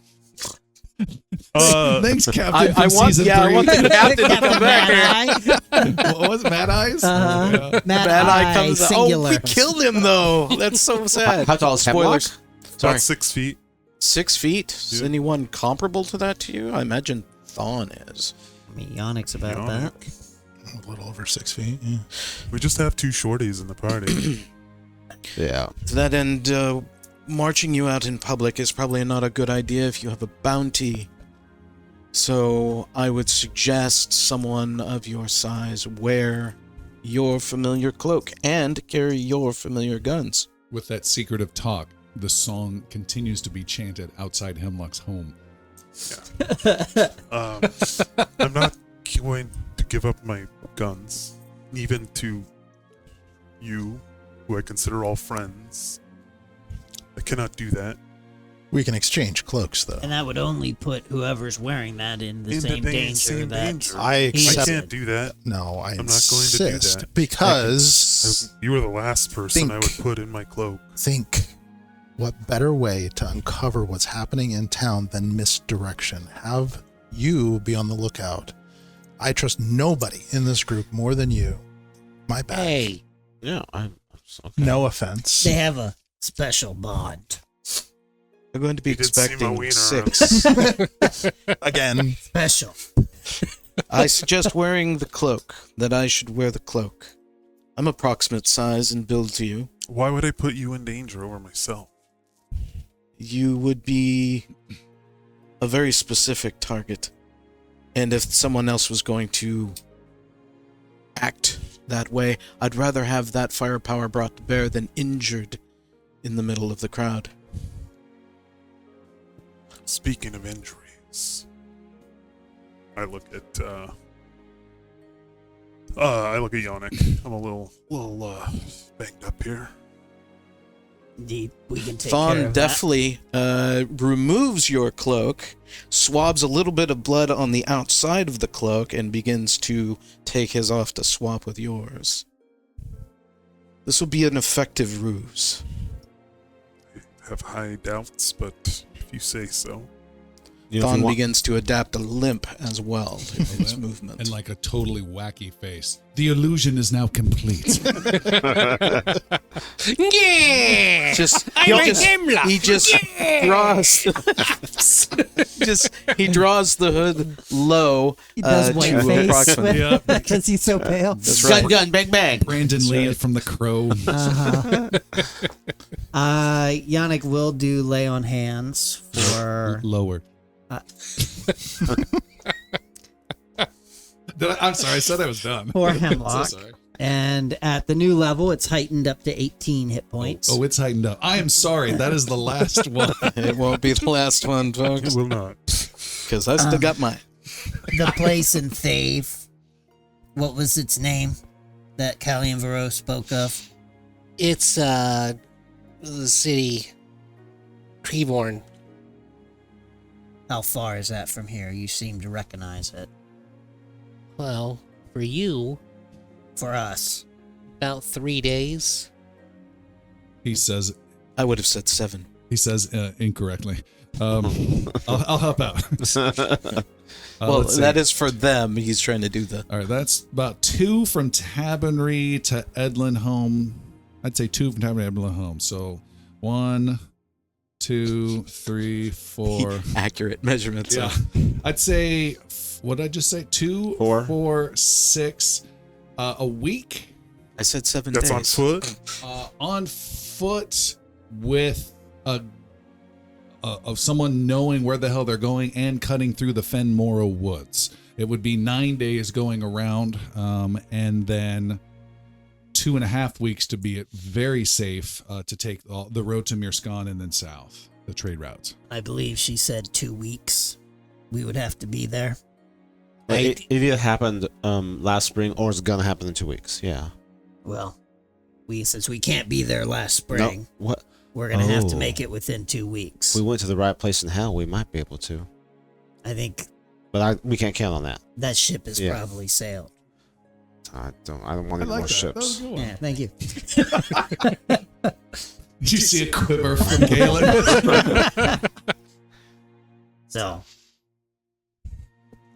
we would have to leave for long to ensure that we were there on time, but We could leave we at have 5. a day or two at most before we have to depart. You had mentioned something, a glint in the harbor. Yes, I'm fairly positive we are being watched. We can explore that. We can see if we can find Jorna. Whatever the hell his name is. Joran? Jorman. Jorman. Oxley? Yes, the Oxleys. And try to end that threat to Tabonry as well. They're still singing outside, by the way. They Yeah. can wait. It's also drawing attention. Like I said before, Jericho has notes. I'm thinking that you might be able to lead that parade of people Oh, with absolutely. some better music. also I- away from my mother's house, please. Like maybe Perhaps towards, where towards the the party. where the party's going to be. Sure. I could lead them away. And I don't know what these are, but here. And he tosses two a mire pin to each, Galen and Right. Hemlock. Ooh. Can I do it? Well, I would. Do I get You no. The hell am I keep the other 4. No, everybody has one. What the hell am I supposed to do with this? just Put it on, apparently. Be stylish. We had a couple of things from Calienveroe, and these were personal gifts from her, as well as a dagger that has a quest. You don't need to worry about that one, though. You're not going to be happy about that. Galen's brow can only furrow so much. It's starting to curl in on itself. Any other items handed out from that encounter? A lot of Yeah, I potions, think right? we need to hand out some potions and deal with those. So let's just deal with this out of character for a moment. I have 2 lesser potions of health that are 3d6 plus 6, 4 moderate healing potions that are 3d8 plus 10, 4 life boosting potions that are as described. They work for 8 hours, heal 6 hit points of damage for 4 rounds after the first time you're damaged. A jar of shifting sand, which You don't have seems that. to have been absconded with. A cloud pouch. An Aeon stone. And a conductor's baton, which is in Jericho's possession. How do we want to sort the potions? Who has currently a potion of have, lesser healing? a bunch of potions one of healing. lesser. I'm good. One lesser, So I've got- I a gave lesser, one a to minor, everybody, so everybody's and- got one right? Yeah. lesser. Well, the 3d6 plus 6 ones, which Correct. I have That's as lesser lesser. potion versus healing potion lesser, which is 2d8 plus 5. That's why I was asking. Because are they also, is the 3d6 plus 6, what is that called, Tom? Looking now. It's called the Elixir of Life minor? Lesser Elixir of Life. Lesser, yeah. Lesser elixir of life. Got it. That is healing potion moderate is 3d8 plus 10. Correct. Is the That's name the ones of we that. just got 4 of those. Right, which We got there's 4 a of those. 3d6 plus 6. Yeah, Which that's is what we the have elixir before. of life. Elixir of Lesser life. elixir of life. I used have 2 the of 2 those. that I had in the last fight. 3d6 plus 6, yeah. Elixir of life lesser. I have 2 of those. Does anybody else have any? I have one of those, and then I also have a minor Elixir of Life, which is 1d6. So Galen should get a moderate. It looks like Thon, you don't have any. I have the one lesser healing potion, 3d6 plus 10. That's what I have. So probably everybody except for Hemlock and Yannick. Yeah. I'm eager for a random potion. Do you have potions of health, Dash? So I have the one healing potion lesser that Jericho just gave me. I also have the Wayfinder's Compass that gives me the one heal a day. Got it. And if I can talk anyone out of it, I'd probably like to get the Eon Stone. Because it slots into that. Yeah. Yeah. Can the compass carry more than one Eon Stone? I don't believe It is a single. Yeah, I don't think. Well, it's If it's just single. Wayfarer's Compass. Wayfinder's Compass of Rescue. Thank you. Well, who's gonna end up dying most often? That'd be Galen from Falls. And Dash. Mm-hmm. Weirdly enough, Dash has dropped a lot, but I think Galen's even more. Sorry, dude. Oh, I think you've dropped more than I have. His true enemy is gravity. I think the Aeons. Oh, you mean dropped? I mean dropped. Yeah, so just tell me what I'm walking away with. That's fine. I don't. Yeah. I mean, that's fine if Dash wants to take the Aeon Stone. Yeah, you that take does the Aeon Stone. Okay. put you on revival duty as a rule. That has been Since the you have two now. ongoing. Yep. And then pass. And that has a Do you heal want a spell moderate attached to potion? it. Correct. I'll take one. Moderate healing. Okay, so Is Jericho's going your- to take a moderate healing potion. Galen has taken one. And those life Oh. boosting oils. What was your question, Galen? No, nothing. We're good. Okay. And I have two lesser elixirs, so I don't necessarily need one. I can trade out one of the lesser elixirs for one of the moderates. Why don't I do that and somebody take a lesser elixir? One of you two, Thon, Thon or take a lesser elixir. of life. Galen. I think Galen should have it. Galen just took a moderate healing potion. He should probably also take the lesser elixir. So I have one 3d8 plus 10, one 3d6 plus 6, Six. and one 2d8 plus 5. Yep. And Okay. the 3d6 plus 6 also gives +1 saves for poison and disease for 10 minutes. Cool. And then Yannick takes one of the moderate healing.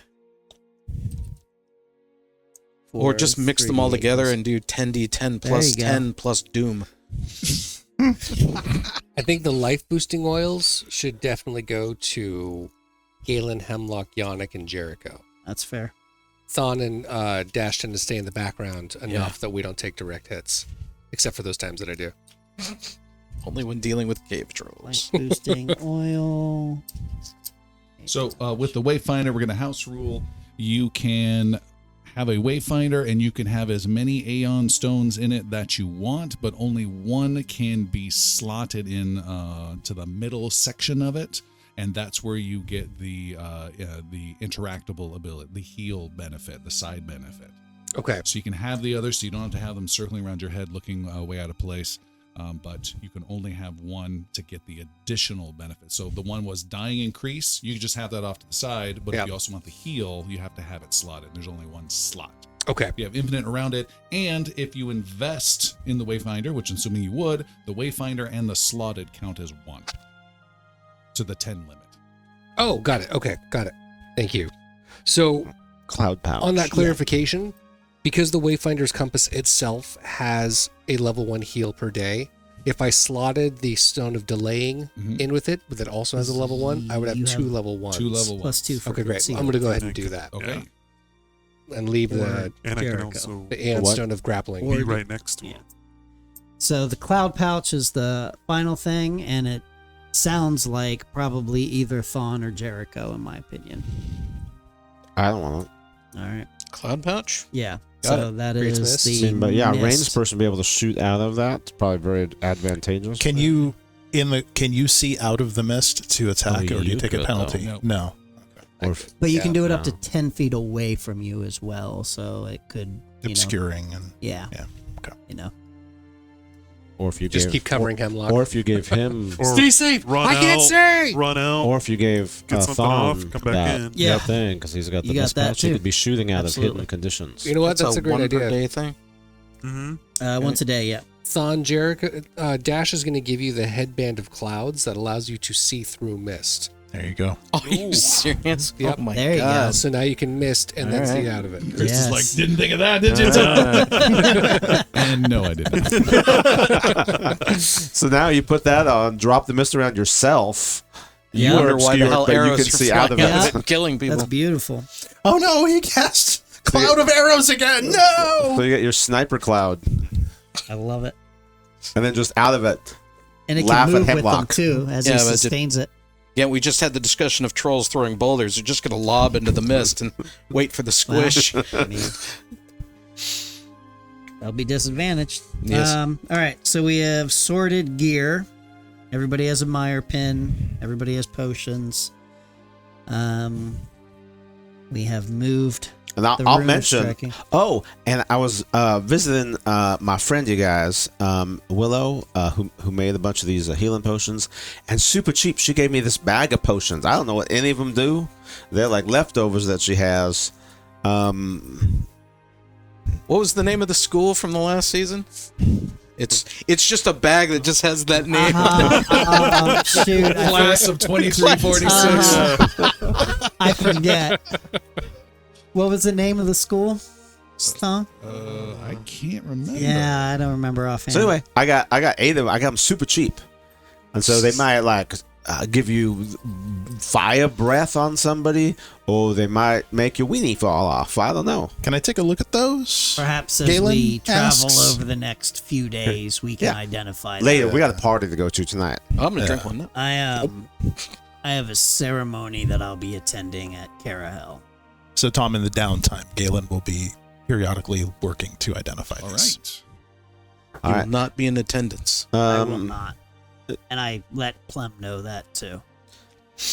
Now you're doing it on purpose. About an hour before all the so about 4 o'clock, roughly. Okay. I don't have a wristwatch on Jericho, but I will go out to the crowd if they're still out there.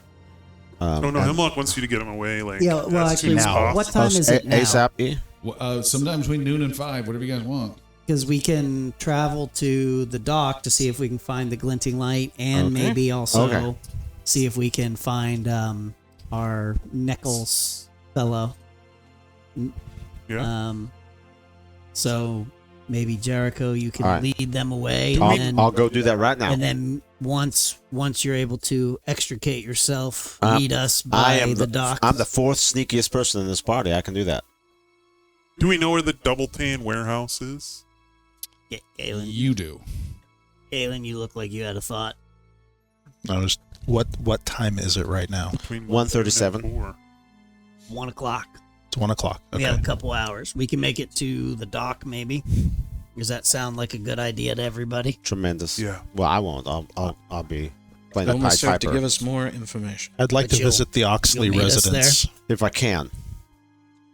I'm I can get sure a- you can. I I have can faith slink in away. you. I trust you. Well, you're a man of faith. Do you want to do that before we go to this warehouse? What are we going to the warehouse for? That is where on the bounty poster that go to collect the bounty. Well, here's what I'm thinking. I would love to see what's going on at the Oxley residence. Maybe gather some information. Maybe it's abandoned. Who knows? But it wouldn't be, I think it'd be worth our time to check it out. We also know they left on a boat. I believe you saw them off. Yes. So while we're at the docks, maybe we check to see if the boat is there. That way, maybe we get a little it better was idea of just, what we're it walking was- It into. was a toady It was- boat it that was they just, were just yeah. It wasn't theirs. no. It was a rental. Yeah, part of in the chaos of everybody trying to leave, it was just one of the toady Hired. boats. And we'd be traveling together. We need to stay together. All right. The only problem I foresee is the crowd outside. Well, I'm gonna go take care of that right Jericho's now. gonna solve, and then Jericho, you know our plan. Meet us as soon as you can. Pulls a as moat soon from as his I cloak. can. I will slip out the front door. Why do I have a feeling we'll never see Jericho again? He's the mayor tomorrow. Yes, Yeah. I'm a hero now. It gets even more suspicious because you're heading out the front door. Oh yeah.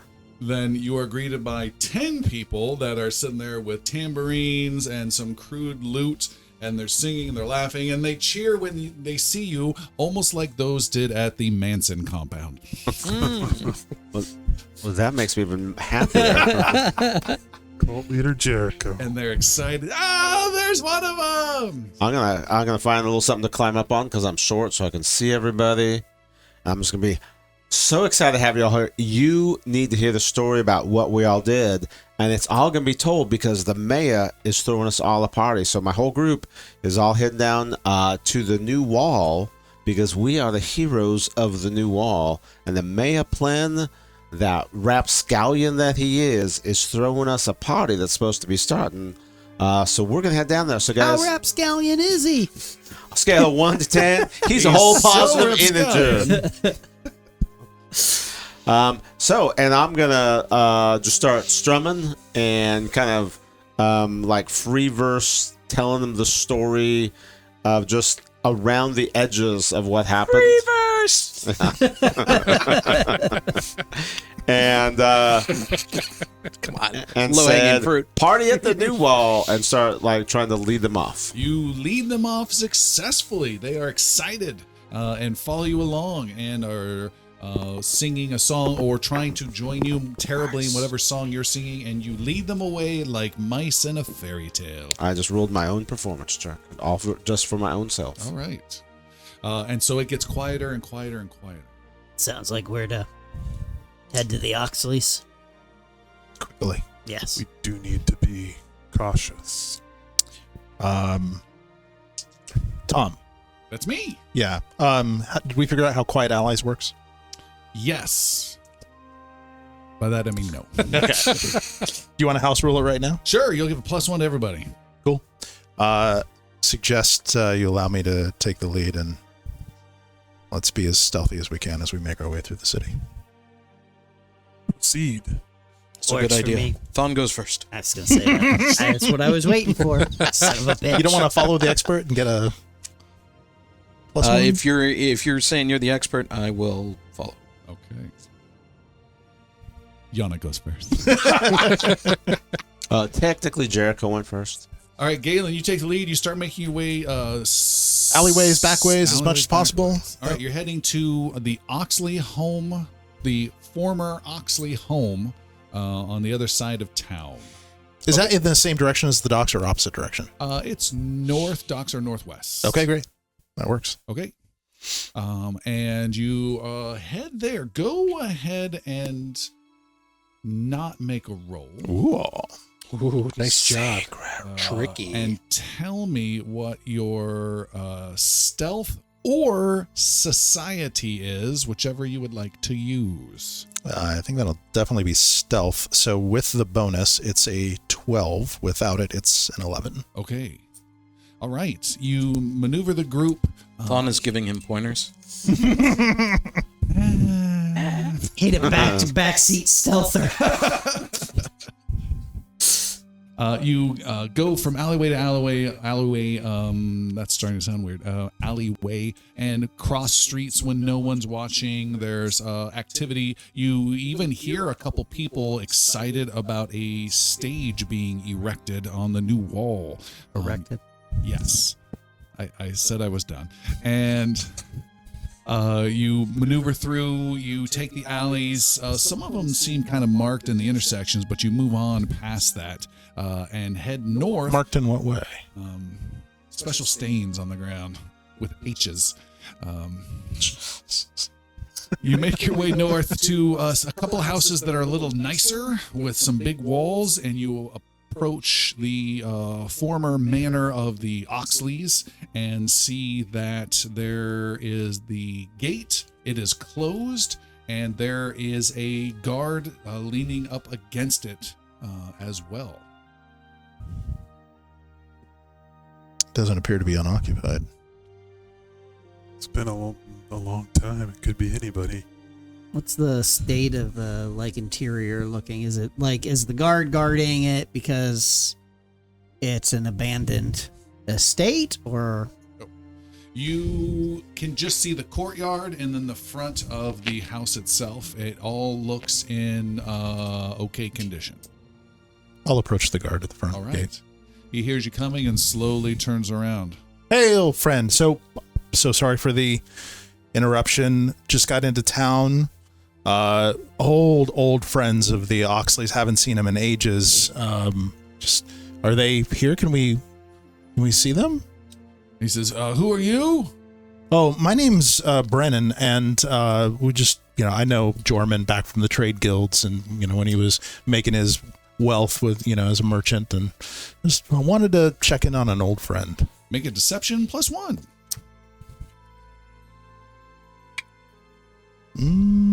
23. All right. He says, yeah, come on in, and he unlocks the gate and opens up, but wait here, and motions for you to come in.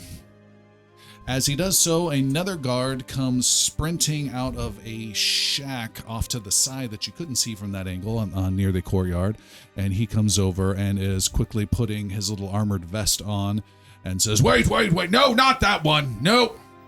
And he says, I know you. What seems to be the trouble? You've been here before. I think you're mistaken, friend. He says, you were here. We've been warned about you. I'm sorry. I have no idea what you're talking about. I do get this a lot, though. I have one of those faces. He says, pointing at the scars and the white streaks in the hair and everything else.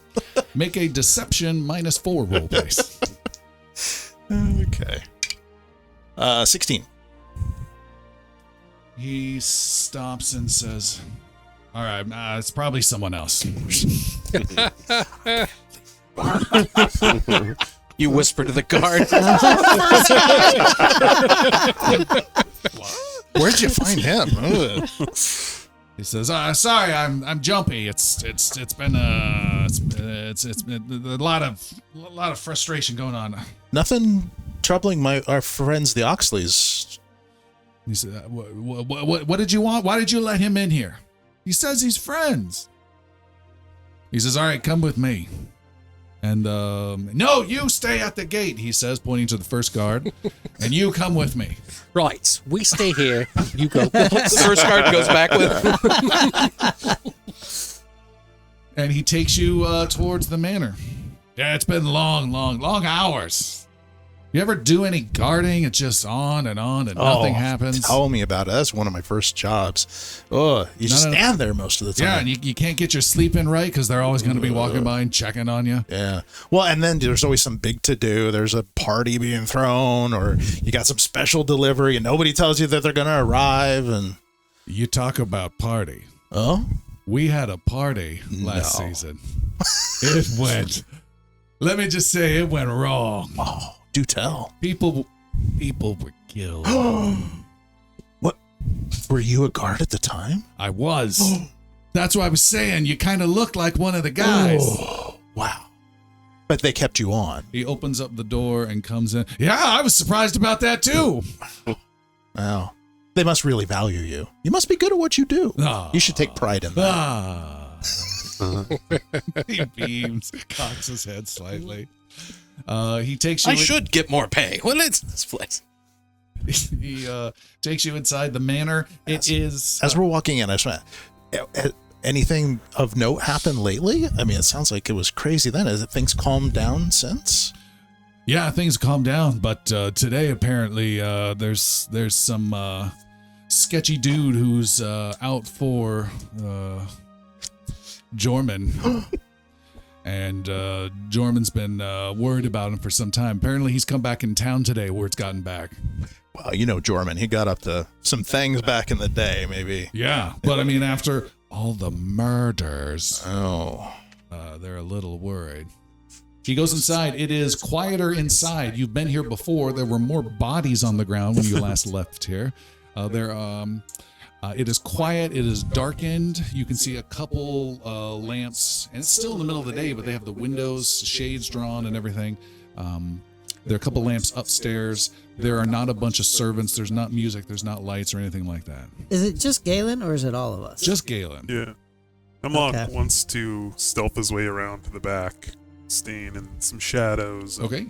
There is a tall wall that goes around the whole place with a courtyard and then the manor inside. How tall is the wall? 15. 3 feet. Yeah. Yeah, Hemlock will go around and scale that wall. Okay.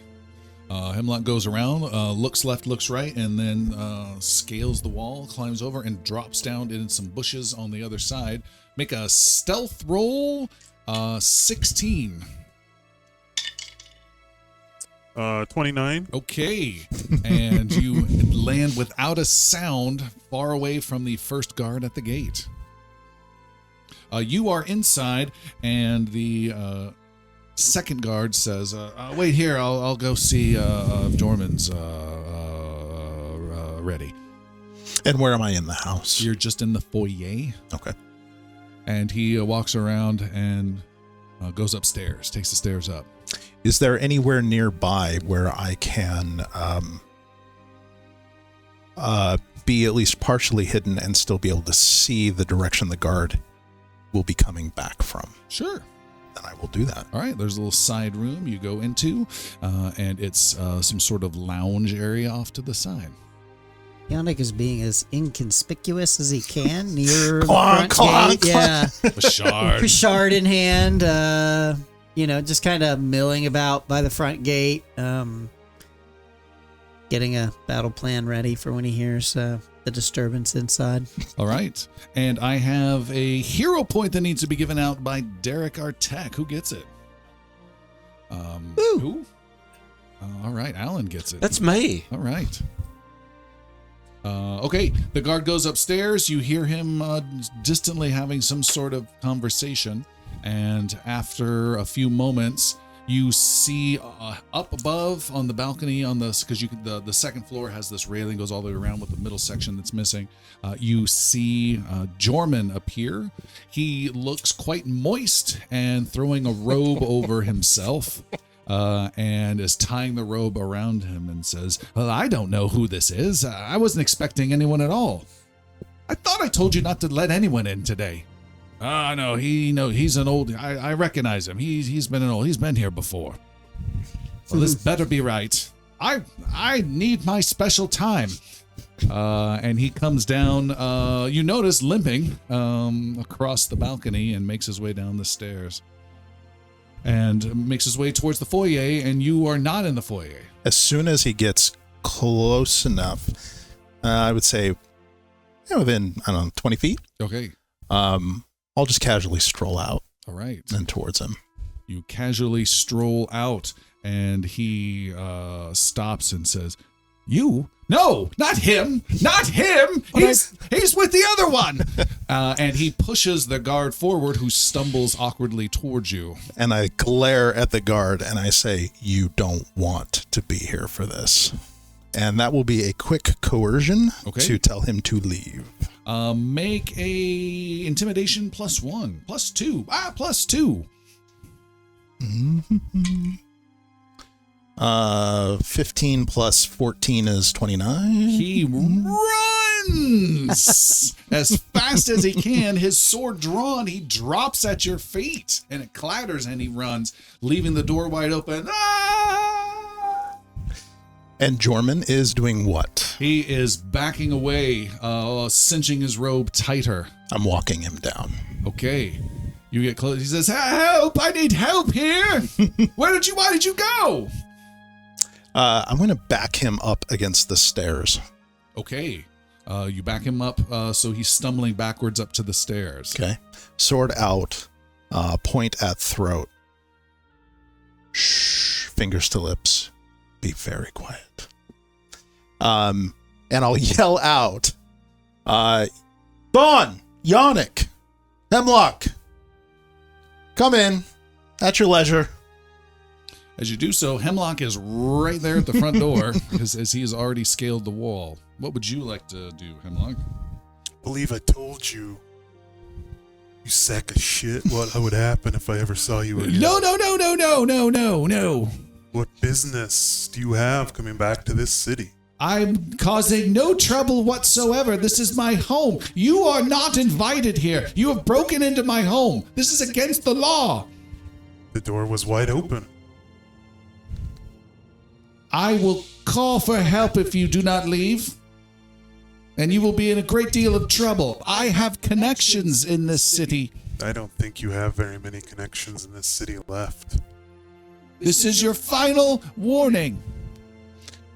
The sword that's out and pointed at his throat goes into the same knee that Hemlock shot him in. Ooh. You're stabbing him in the knee.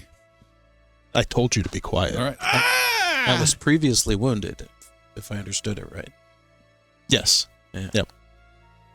And he drops to his good knee, holding now his bloody bad knee. No! And Hemlock approaches him, pistol out. Okay, he says, "Well, no, don't do anything rash. This was all a misunderstanding.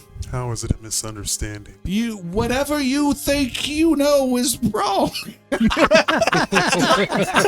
he winces upon saying that. And where Roll a -2. and where is the lady of the house? She is upstairs. I'll leave you here with him. Perfect. Don't forget to find out. Real dark. Yeah, no, we're still good heroes, right? Don't forget to find out who else is involved in this. Sometimes heroes have to do bad things. Yep. That's not correct. Think you're saying that wrong. Setting the Notice orphanage on Yannick is fire. standing outside. I'm just helping the surplus population. I go up the stairs to go find Hebra, leaving Hemlock with Jorman. If you're not responsible for putting a bounty on my head and not responsible for what I know you're responsible for, who else are you going to point a finger at? I am so very sorry I bet you are. for everything and every inconvenience I have ever placed upon you, and I should have listened to you many times, and I am very open to listening to you now. So what, again, I'll ask, what brought you back to this city? Well, this is my beautiful home with my beautiful wife.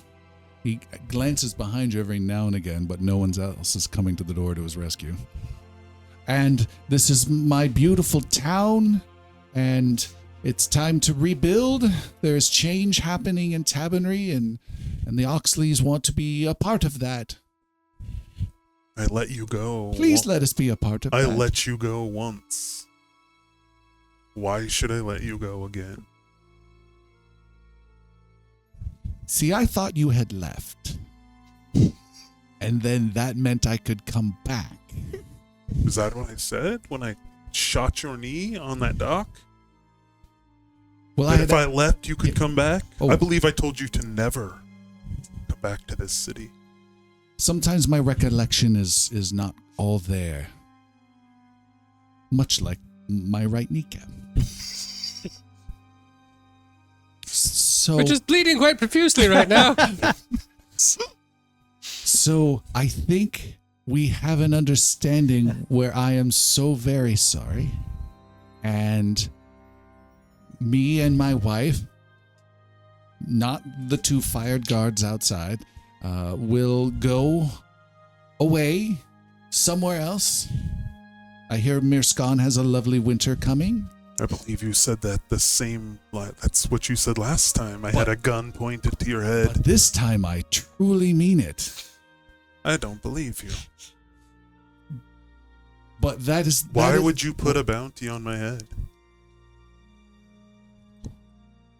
Say what? There's a bounty on my head. I killed Say what again? 4.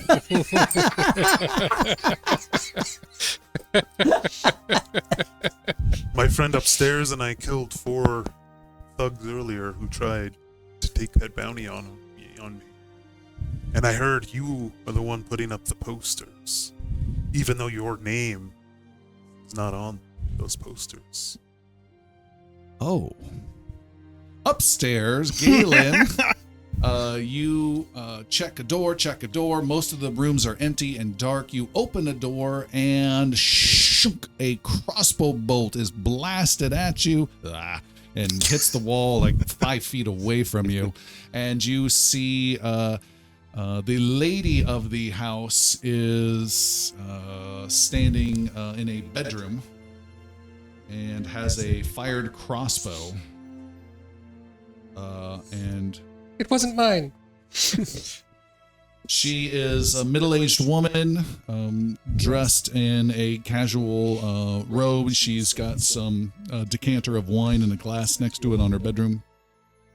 And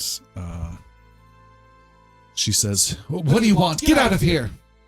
It's not in that order." Sit down before you hurt yourself. And why should I?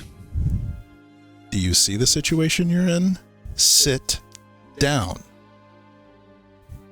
She sits down, and you notice there's something odd that she just sat on underneath the blanket of the bed. Okay. A clinking metallic sound. Hebra, listen. We know you're the brains of this operation. He's clearly not. Why did you come back here? We returned as Tabonry is our town. We have put a lot of work and effort into Tabonry, and we have yet to see it pay off. You are not going to live to see it pay off. One way or the other. I have no idea what my friend downstairs is going to do next. But I encourage you to get on a horse and ride east until you hit the sea. If you don't, your time here is done. She says, "Very well.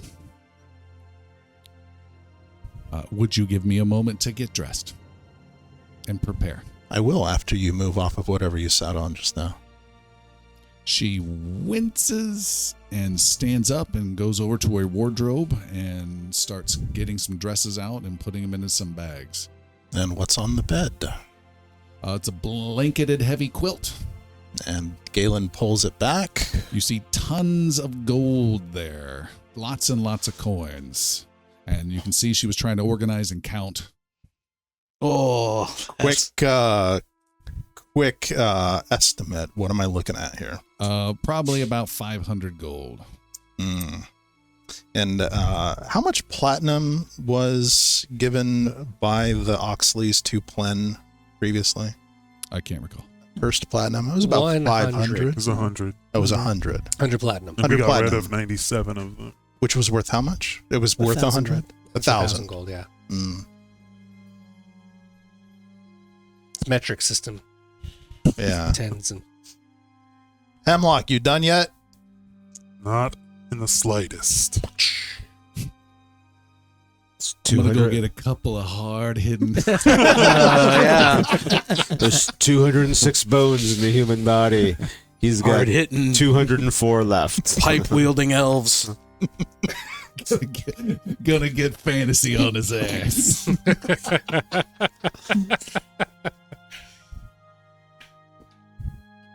Get the dwarf. I don't know how Yannick back is to- standing No, all we're- this. We're That's the staying thing. right still I'm with outside you. with me. I don't know what's going on. Plausible deniability. She says, "That is not yours, sir. That is mine. And I will be taking that, and I will be listening to you, and I will be leaving. And I will take my money that I have worked hard for. You will not see me here. And then we will hope that we do not see each other again in the future." There's every possibility that this is blood money. We know what you were up to. We've stopped it. We know that you paid to have the mayor assassinated and Hemlock framed. This is ill-gotten goods. Why should I let you leave with this? Well, if you're so quick to take it, it will be ill-gotten goods and blood money for you. So then we're not too different than you and I. Maybe I just donate it to the people. Then they have blood money and ill-gotten. I can kill all day!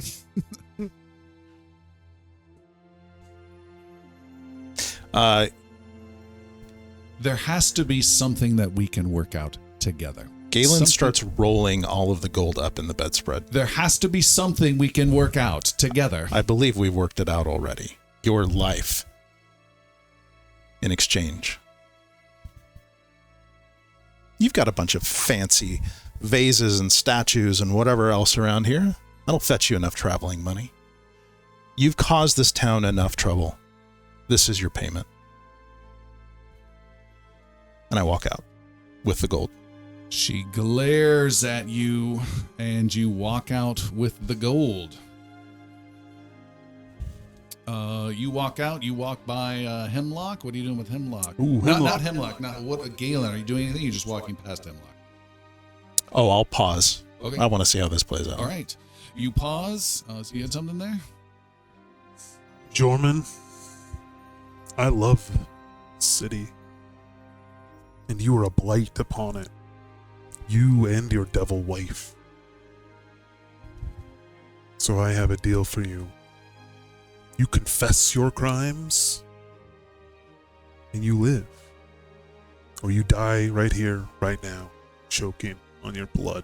Oh, I confess. I confess to Not all to me. sorts. You are confessing to the guards. Oh, come on. And you will spend the rest of your life behind bars. Ah. You should have asked him for 500 gold. You have to be reasonable. That is reasonable. You have a choice. That's no choice. I mean, this is my home. This is my life. You can stay in Tabonry. It just won't be in this house, and it won't be with the comforts you're accustomed to. What about the old deal we had? Let's revisit that. There's no deal. This is your deal. This is your only deal. I will take your life and never think about you again. I will take your wife's life and never think about her again. Or you both confess your crimes. I may have given her an out. I don't care. You hear a thunk, thunk, thunk, thunk. And coming down the stairs is Hebra, the wife. As she comes down the stairs, she has another large quilt, and it's loaded with vases and any kind of silverware, anything she could very quickly get. She's got a coat thrown over her thin robe, and she's just pulling it behind her, hitting down the stairs as she walks by. She sees the scary situation with blood pouring out of her husband's knee. Doesn't seem particularly concerned about him, and is walking past and trying not to antagonize either one of you. Oh, the other pistol comes out. You have two pistols? I do. She says. Hemlock, she has made an arrangement with me. You know she is I know. as guilty, if not more guilty. She is making him. a sizable donation to the citizens of this town and leaving forever. They do said with- they were leaving do with forever him. once. Why should we believe? Oh, because them she again? knows I'll kill her if she comes back. They knew I was going to kill them. Well, he's an idiot. Clearly. I don't think she's that dumb. I hope you know what you're doing. And the second Hypocrite! the second pistol goes back home. Okay. And Hemlock gets out of her way. All right, she walks by and she stops and leans over and kisses Jorman on the head and says, "Well, goodbye, darling. It's been a run." And then quickly moves on, dragging her ill-gotten remains of a fraction of her wealth out the door.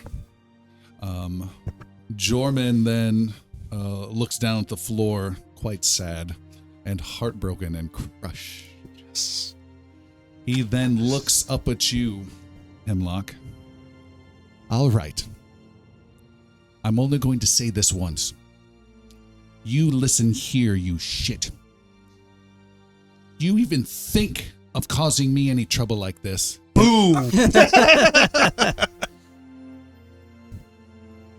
Would you like to describe what happened? Just again, right through the chest. Oh, He drops to the ground with a partially stunned and heartbroken look upon his face and collapses dead. I wish this would have went differently. Thon is running at the sound of the gunshot. All is well. Well, relatively speaking. Guards are gone, the gate's wide open, and these guys are leaving the house. Well, one of them's leaving the house. What happened? I heard a gunshot. everyone's super quiet. Like, oh, are we the baddies? You know, do you really want that answer? If you're saying it that way, maybe I don't. I gave him a choice. To spend the rest of his days in prison for confessing his crimes. Or another option. You don't have to confess to me, the Father knows all. But your soul might be better cleansed through someone more priestly than myself. Then Hemlock looks up at reluctantly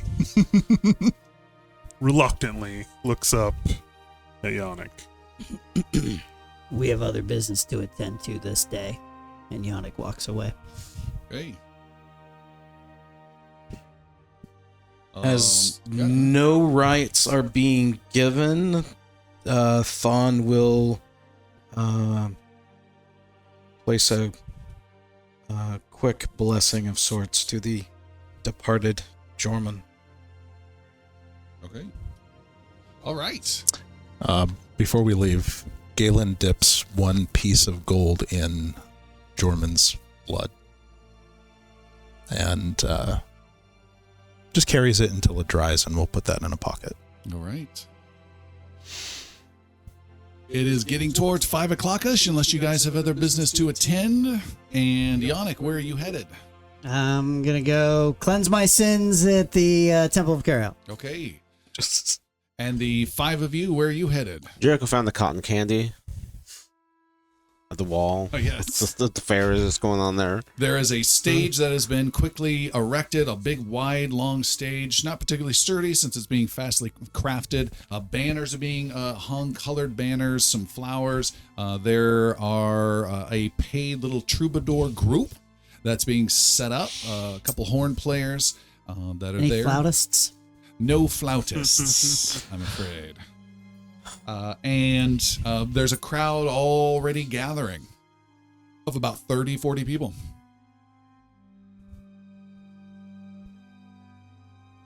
well, Thon, on the way to this gathering, will do just a cursory check of the docks to see roughly what was in place at that time, if anything, or if anything remains. All right, make a perception roll.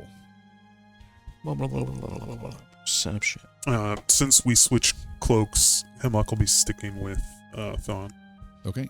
27. All right, with a 27, you scour the docks, looking up with your spyglass back at that tower battlement far on the other side of this town, and you cannot find any connection of any glint. Try as you may. Okay. All right. Waiting. All right, then you guys are going to the celebration, the 5 of you. You make your way there. The crowd has swelled to well over 200 people, and the crowd is excited. There are people hawking some food. Music is playing. People are singing. They're laughing. It's a big celebration. There are barrels of mead that have been provided by the city, official government mead, and it's being spread out, and people are drinking and having a great time. And as the Jericho, what are you doing since you're there for a couple hours? Well, I'm judging the troubadours just to kind of get a feel like how good are these guys. And you have a lot of attention being paid to you because you're the only hero here. Well, yeah, I am going to go into the Yosoki Den, the area where they are, and kind of travel around because earlier I'm going to be practicing my Yosoki language as I go there because I picked up the rudiments of the Yosoki language, so I'm going to go through. And since Dash isn't there, I'm going to be going through just trying to talk, kind of get a feel for their view on my friend Dash, but also really how they're doing. Okay. So I just want to kind of get that feel as I go through. Like known as a friend of Dash, but also like what are you guys, how's Dash doing, but how are you guys doing, but also doing it all as much as I can and kind of building that, practicing my Yosoki because I want to surprise Dash with it because I've been listening but not showing him what I know yet. Make a society roll, 17. Well, right now I know I'm going to not get that because I have a +1. 10. 10 plus 1. No, 9 plus 1 Okay. or 10. You don't glean much information other than the Dash is all that they talk about, and they're super excited. That's all I talk about too. All right. So You we fit get along right super in. super You just good. keep nodding to each other. Dash, dash, dash, dash, dash, dash, dash, dash, dash. That's good. That's cool. There is a cheer that breaks out as over 300 people now have gathered in a big semicircle around this stage. The stage is butted up right against the new wall, and it's very exciting, and they cheer and cheer and cheer as the four heroes, Hemlock, Galen, Fawn, and Dash, make their way through the crowd down that road in between the two main walls, the crowd following you, cheering, getting you to the main crowd, ushering you towards the stage. Where you join Jericho, who's just basking in all the cheers as though he's done the greatest performance of all time. And you guys all go up, and the crowd is just cheering and cheering and cheering and screaming, going, "Oh, there they are, yeah!" And it is huge and almost overwhelming, the excitement that they have, or it's just drunkenness.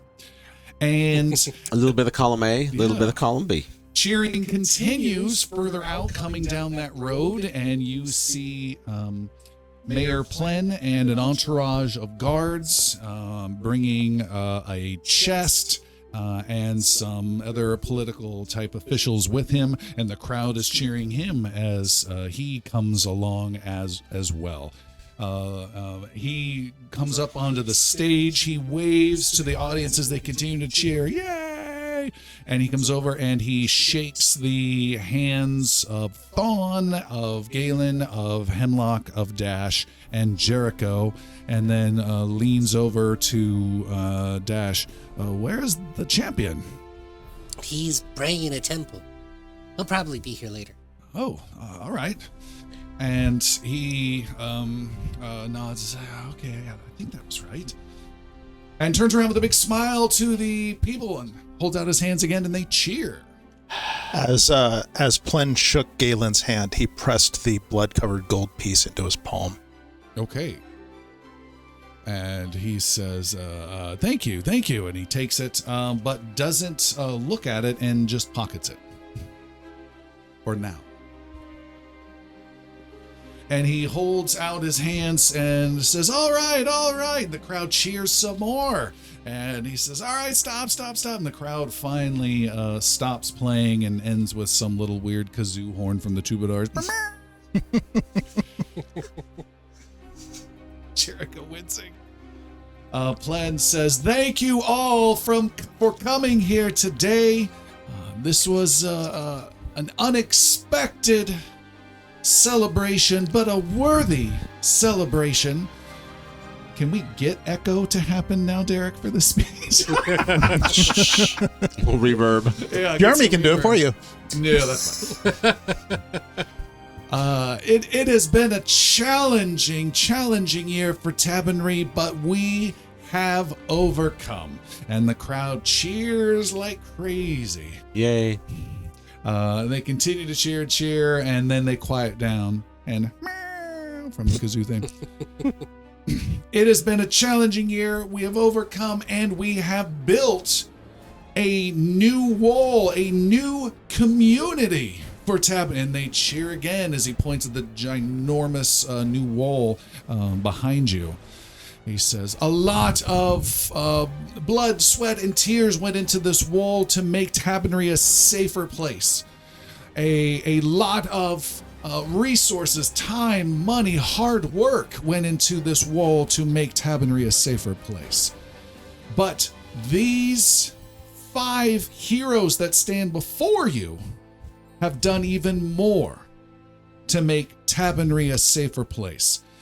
For you, for themselves, for everyone. The crowd cheers like crazy, and it is warming to your hearts. And everyone gains a hero point at the beginning of the next session as a bonus. Ooh, cool. Not right now. It is a delayed hero point. Even Yannick not being there? Yannick does not. I am so sorry. The wall would not exist for their efforts. They helped push it through with their blood, with their fighting, with their tenacity. They made it happen.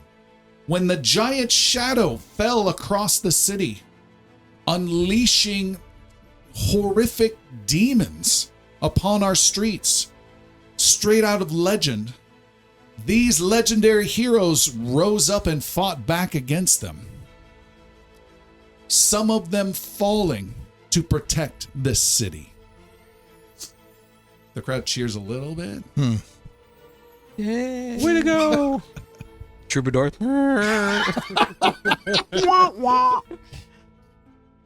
And they took the fight to these forces. They traveled with magic to a terrible place and fought more demons and cut off the head of the serpent to stop these demons from ever coming back to Tabonry again. The crowd cheers like crazy. In a much quieter place in the new temple of Carahel is Yannick. It is very quiet. Yannick is kneeling in a makeshift main chamber that has been cleaned up and looks so much better than the last time you saw it. This is in the Cobblestone Plaza now. There are 10 priests here, all standing at podiums, and they have official priestly robes with hoods on in this ceremony. The gentleman leading this all is Priest Incalia,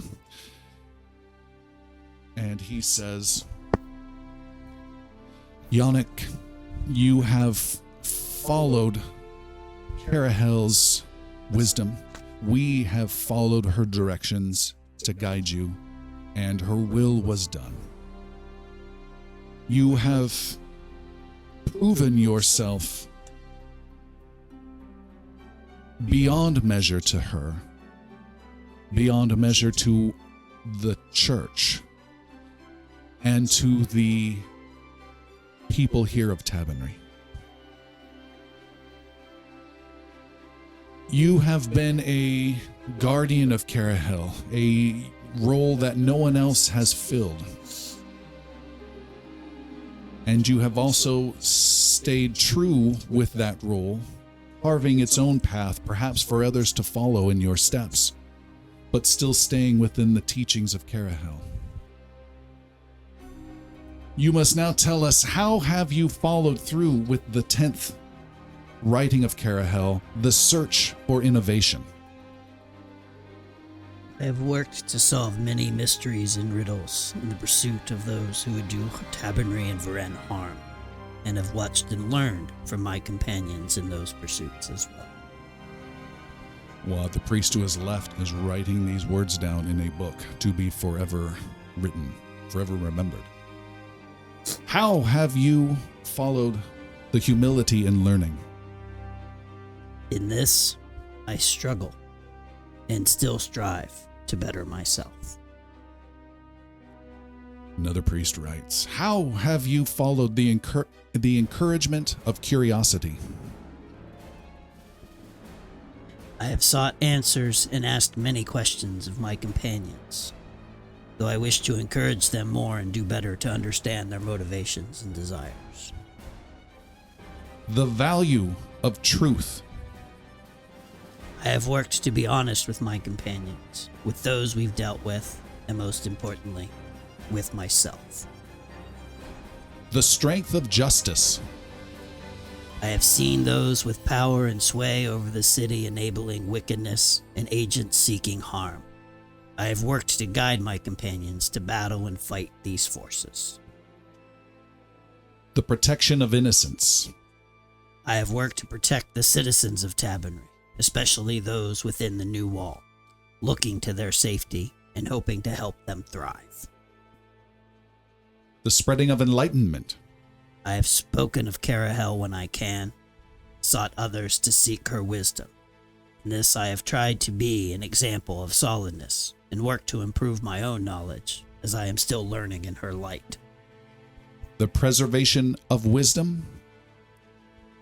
I was bidden to help secure this very temple and thwarted many challenges to ensure Carahel's place here in Tabonry.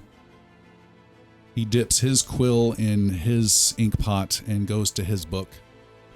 And the pursuit of knowledge. I have seen evils amidst the land and striven to understand how these affect Verenn and how they can be thwarted. He writes, puts his quill down, walks around his podium and over to you in the middle area. He places a hand upon your shoulder. With the power given to me by the Silver Council of Navarre, by the mayorship of Tabonry, and by the guidance of Carahel herself, please rise, Sir Yannick, the first knight of Carahel. Yannick, somewhat shocked by that acknowledgement, not actually understanding what was going to happen, gives thanks to Carahel quietly, and then rises. All right, you rise. He puts two hands on your shoulders, says a blessing to Carahel, and then he can't help it. He then just stops and gives you a big hug and says, "The honor is ours. The honor is ours, Sir Yannick." Yannick returns the hug. And they are happy. They're excited. They come around, and the officialness is all dropped. And can you believe it? We have a knight. And oh, tell us the story again. And they are so excited. And we are back out at the stage.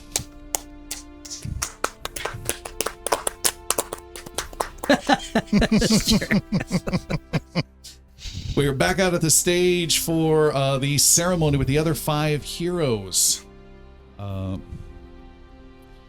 Plen is still there and wrapping up a bit of his speech, and he says, what these heroes have done is, for me, 2 things. One, they have proven that they are truly the guardians of Tabonry. And then that starts to pick up. Guardians of Tabonry, Guardians of Tabonry, Guardians of Tabonry.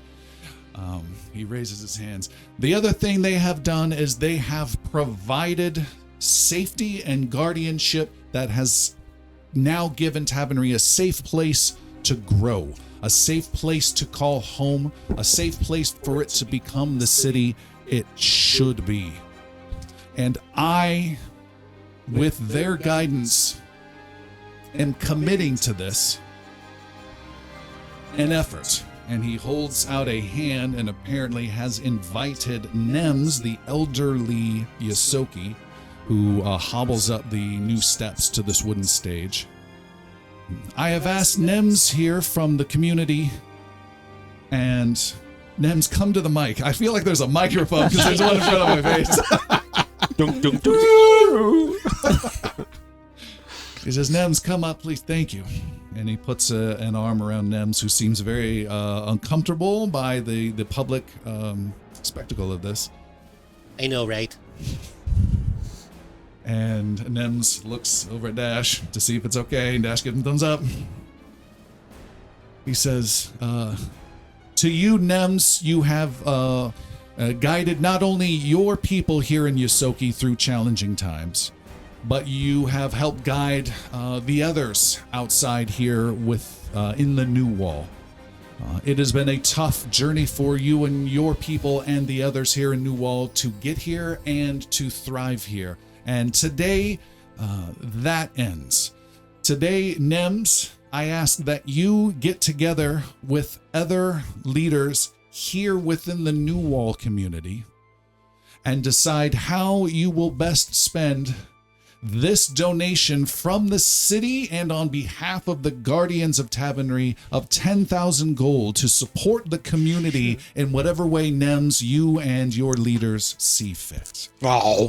The crowd cheers. Nems looks surprised. Plen comes over and says, oh, yeah, it's true, it's true. And he opens up. The guards get close. They help open up the big chest, and there's tons of platinum inside. And Nems is very excited. He runs over to you. Is this real, Dash? The crowd's still cheering. This is your home. This is all of our home. You can make it the way we need it to be. And Dash will hug him, Yosoki style, the head tap. Okay, yeah, he does that. He says, Dash, this never would have happened without you. We are grateful to you. I don't know about that. That's not it. It's fine. You go ahead. The crowd starts cheering and then starts cheering, plan. And he says, no. We are helping the community, and this money is coming out of our funds, so that means we all have more work to do. Taxes still must be paid, work must be done, the community must still grow. Okay, wait. 5,000 gold. He says, so we are here to celebrate finally the heroes, the Yosoki, the lizard folk, the refugees who have come from, and he continues to list. And then you hear from out in the throng,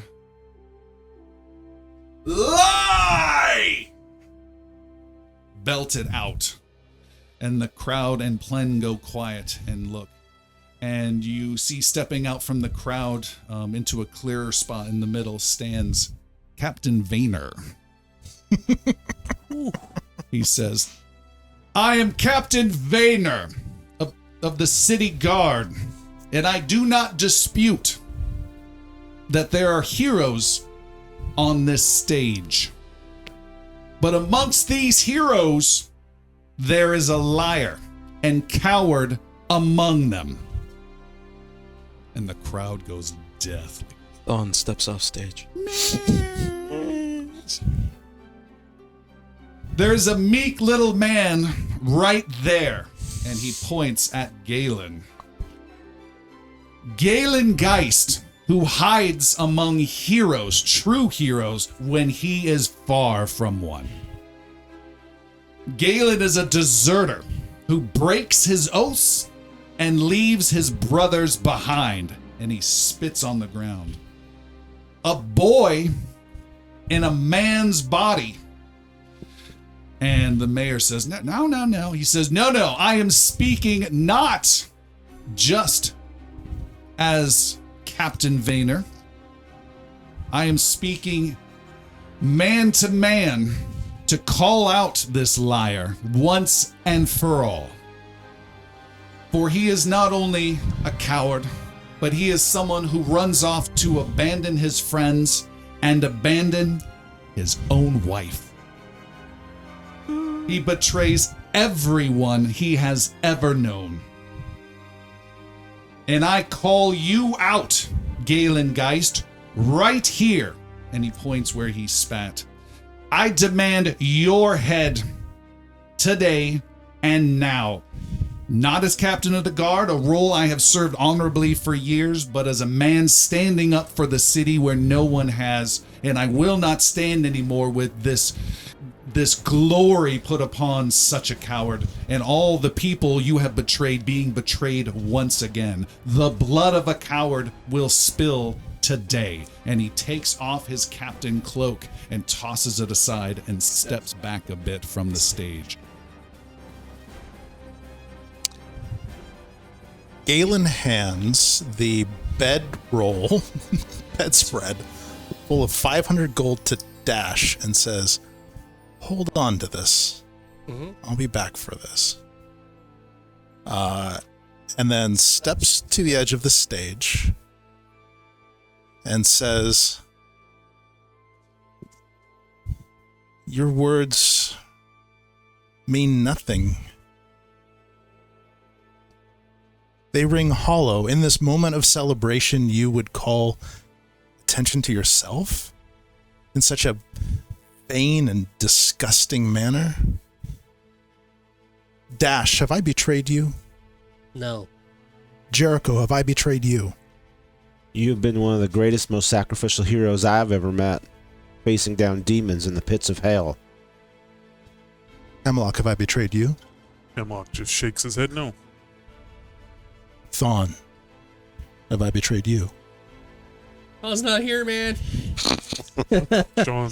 Thawne is probably behind Captain Vaynor right now, I suspect. By the time I've known this man, no. No betrayals. You divert attention from the growing community of this town. People who have been accepted into this town who would look to somebody like you for guidance and leadership, and you stand here and embarrass yourself in this way.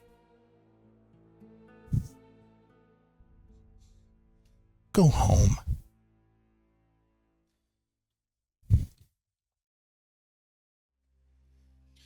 Spoken like the coward I said. And he draws his blade. Die now or die later, but you will die. And he steps and waits. And the crowd silently watches. What are the guards doing? They are extremely interested, but they're not stopping anything. Okay. He's the boss. One guard even came over and picked up the captain's cloak and pulled it off to the side to make sure it was safe. Mayor Plen, this is your captain of the guard. What say you? Plen says,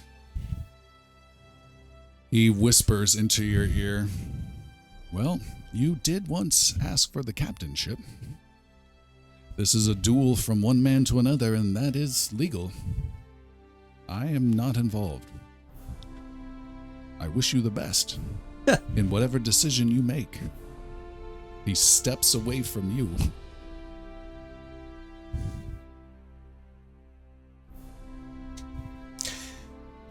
The celebration and these people are better than this. You hear boos starting to erupt from the crowd. Boo! And I will meet you here 10 o'clock tomorrow morning to finish this. He says, let's do it now. Why do you need to wait, coward? And someone says, yeah, do it now. Do it now. They're gonna fight. Do it now. What's he waiting for? You see a disappointed Hemlock's mom in a nice dress watching from afar. That's totally unfair!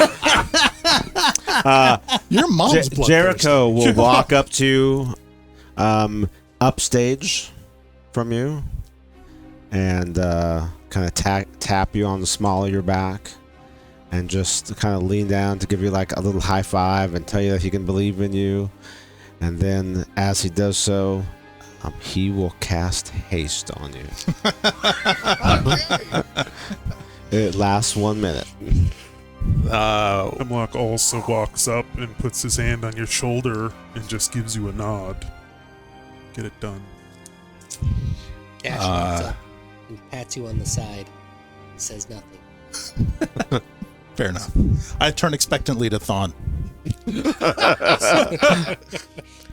all have many eyes upon us, and if one closes for you today, then it is his will. But I wish you the best.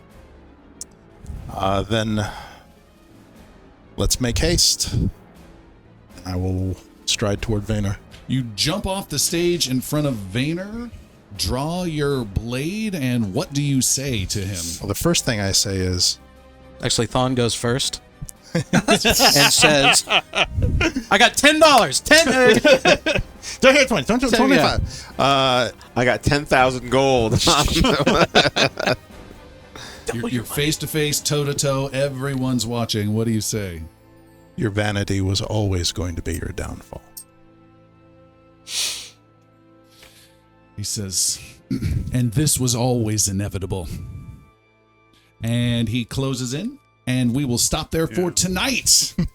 Thank you so much for joining us, and thank you for supporting the show. If you'd like to catch our after show, we're going to be talking about this for sure. Check out patreon.com/IngloriousBards. A few bucks gets you access to the after show, a bunch of one-shots and other stuff. And we will see you all next time. Bye, everyone. Bye.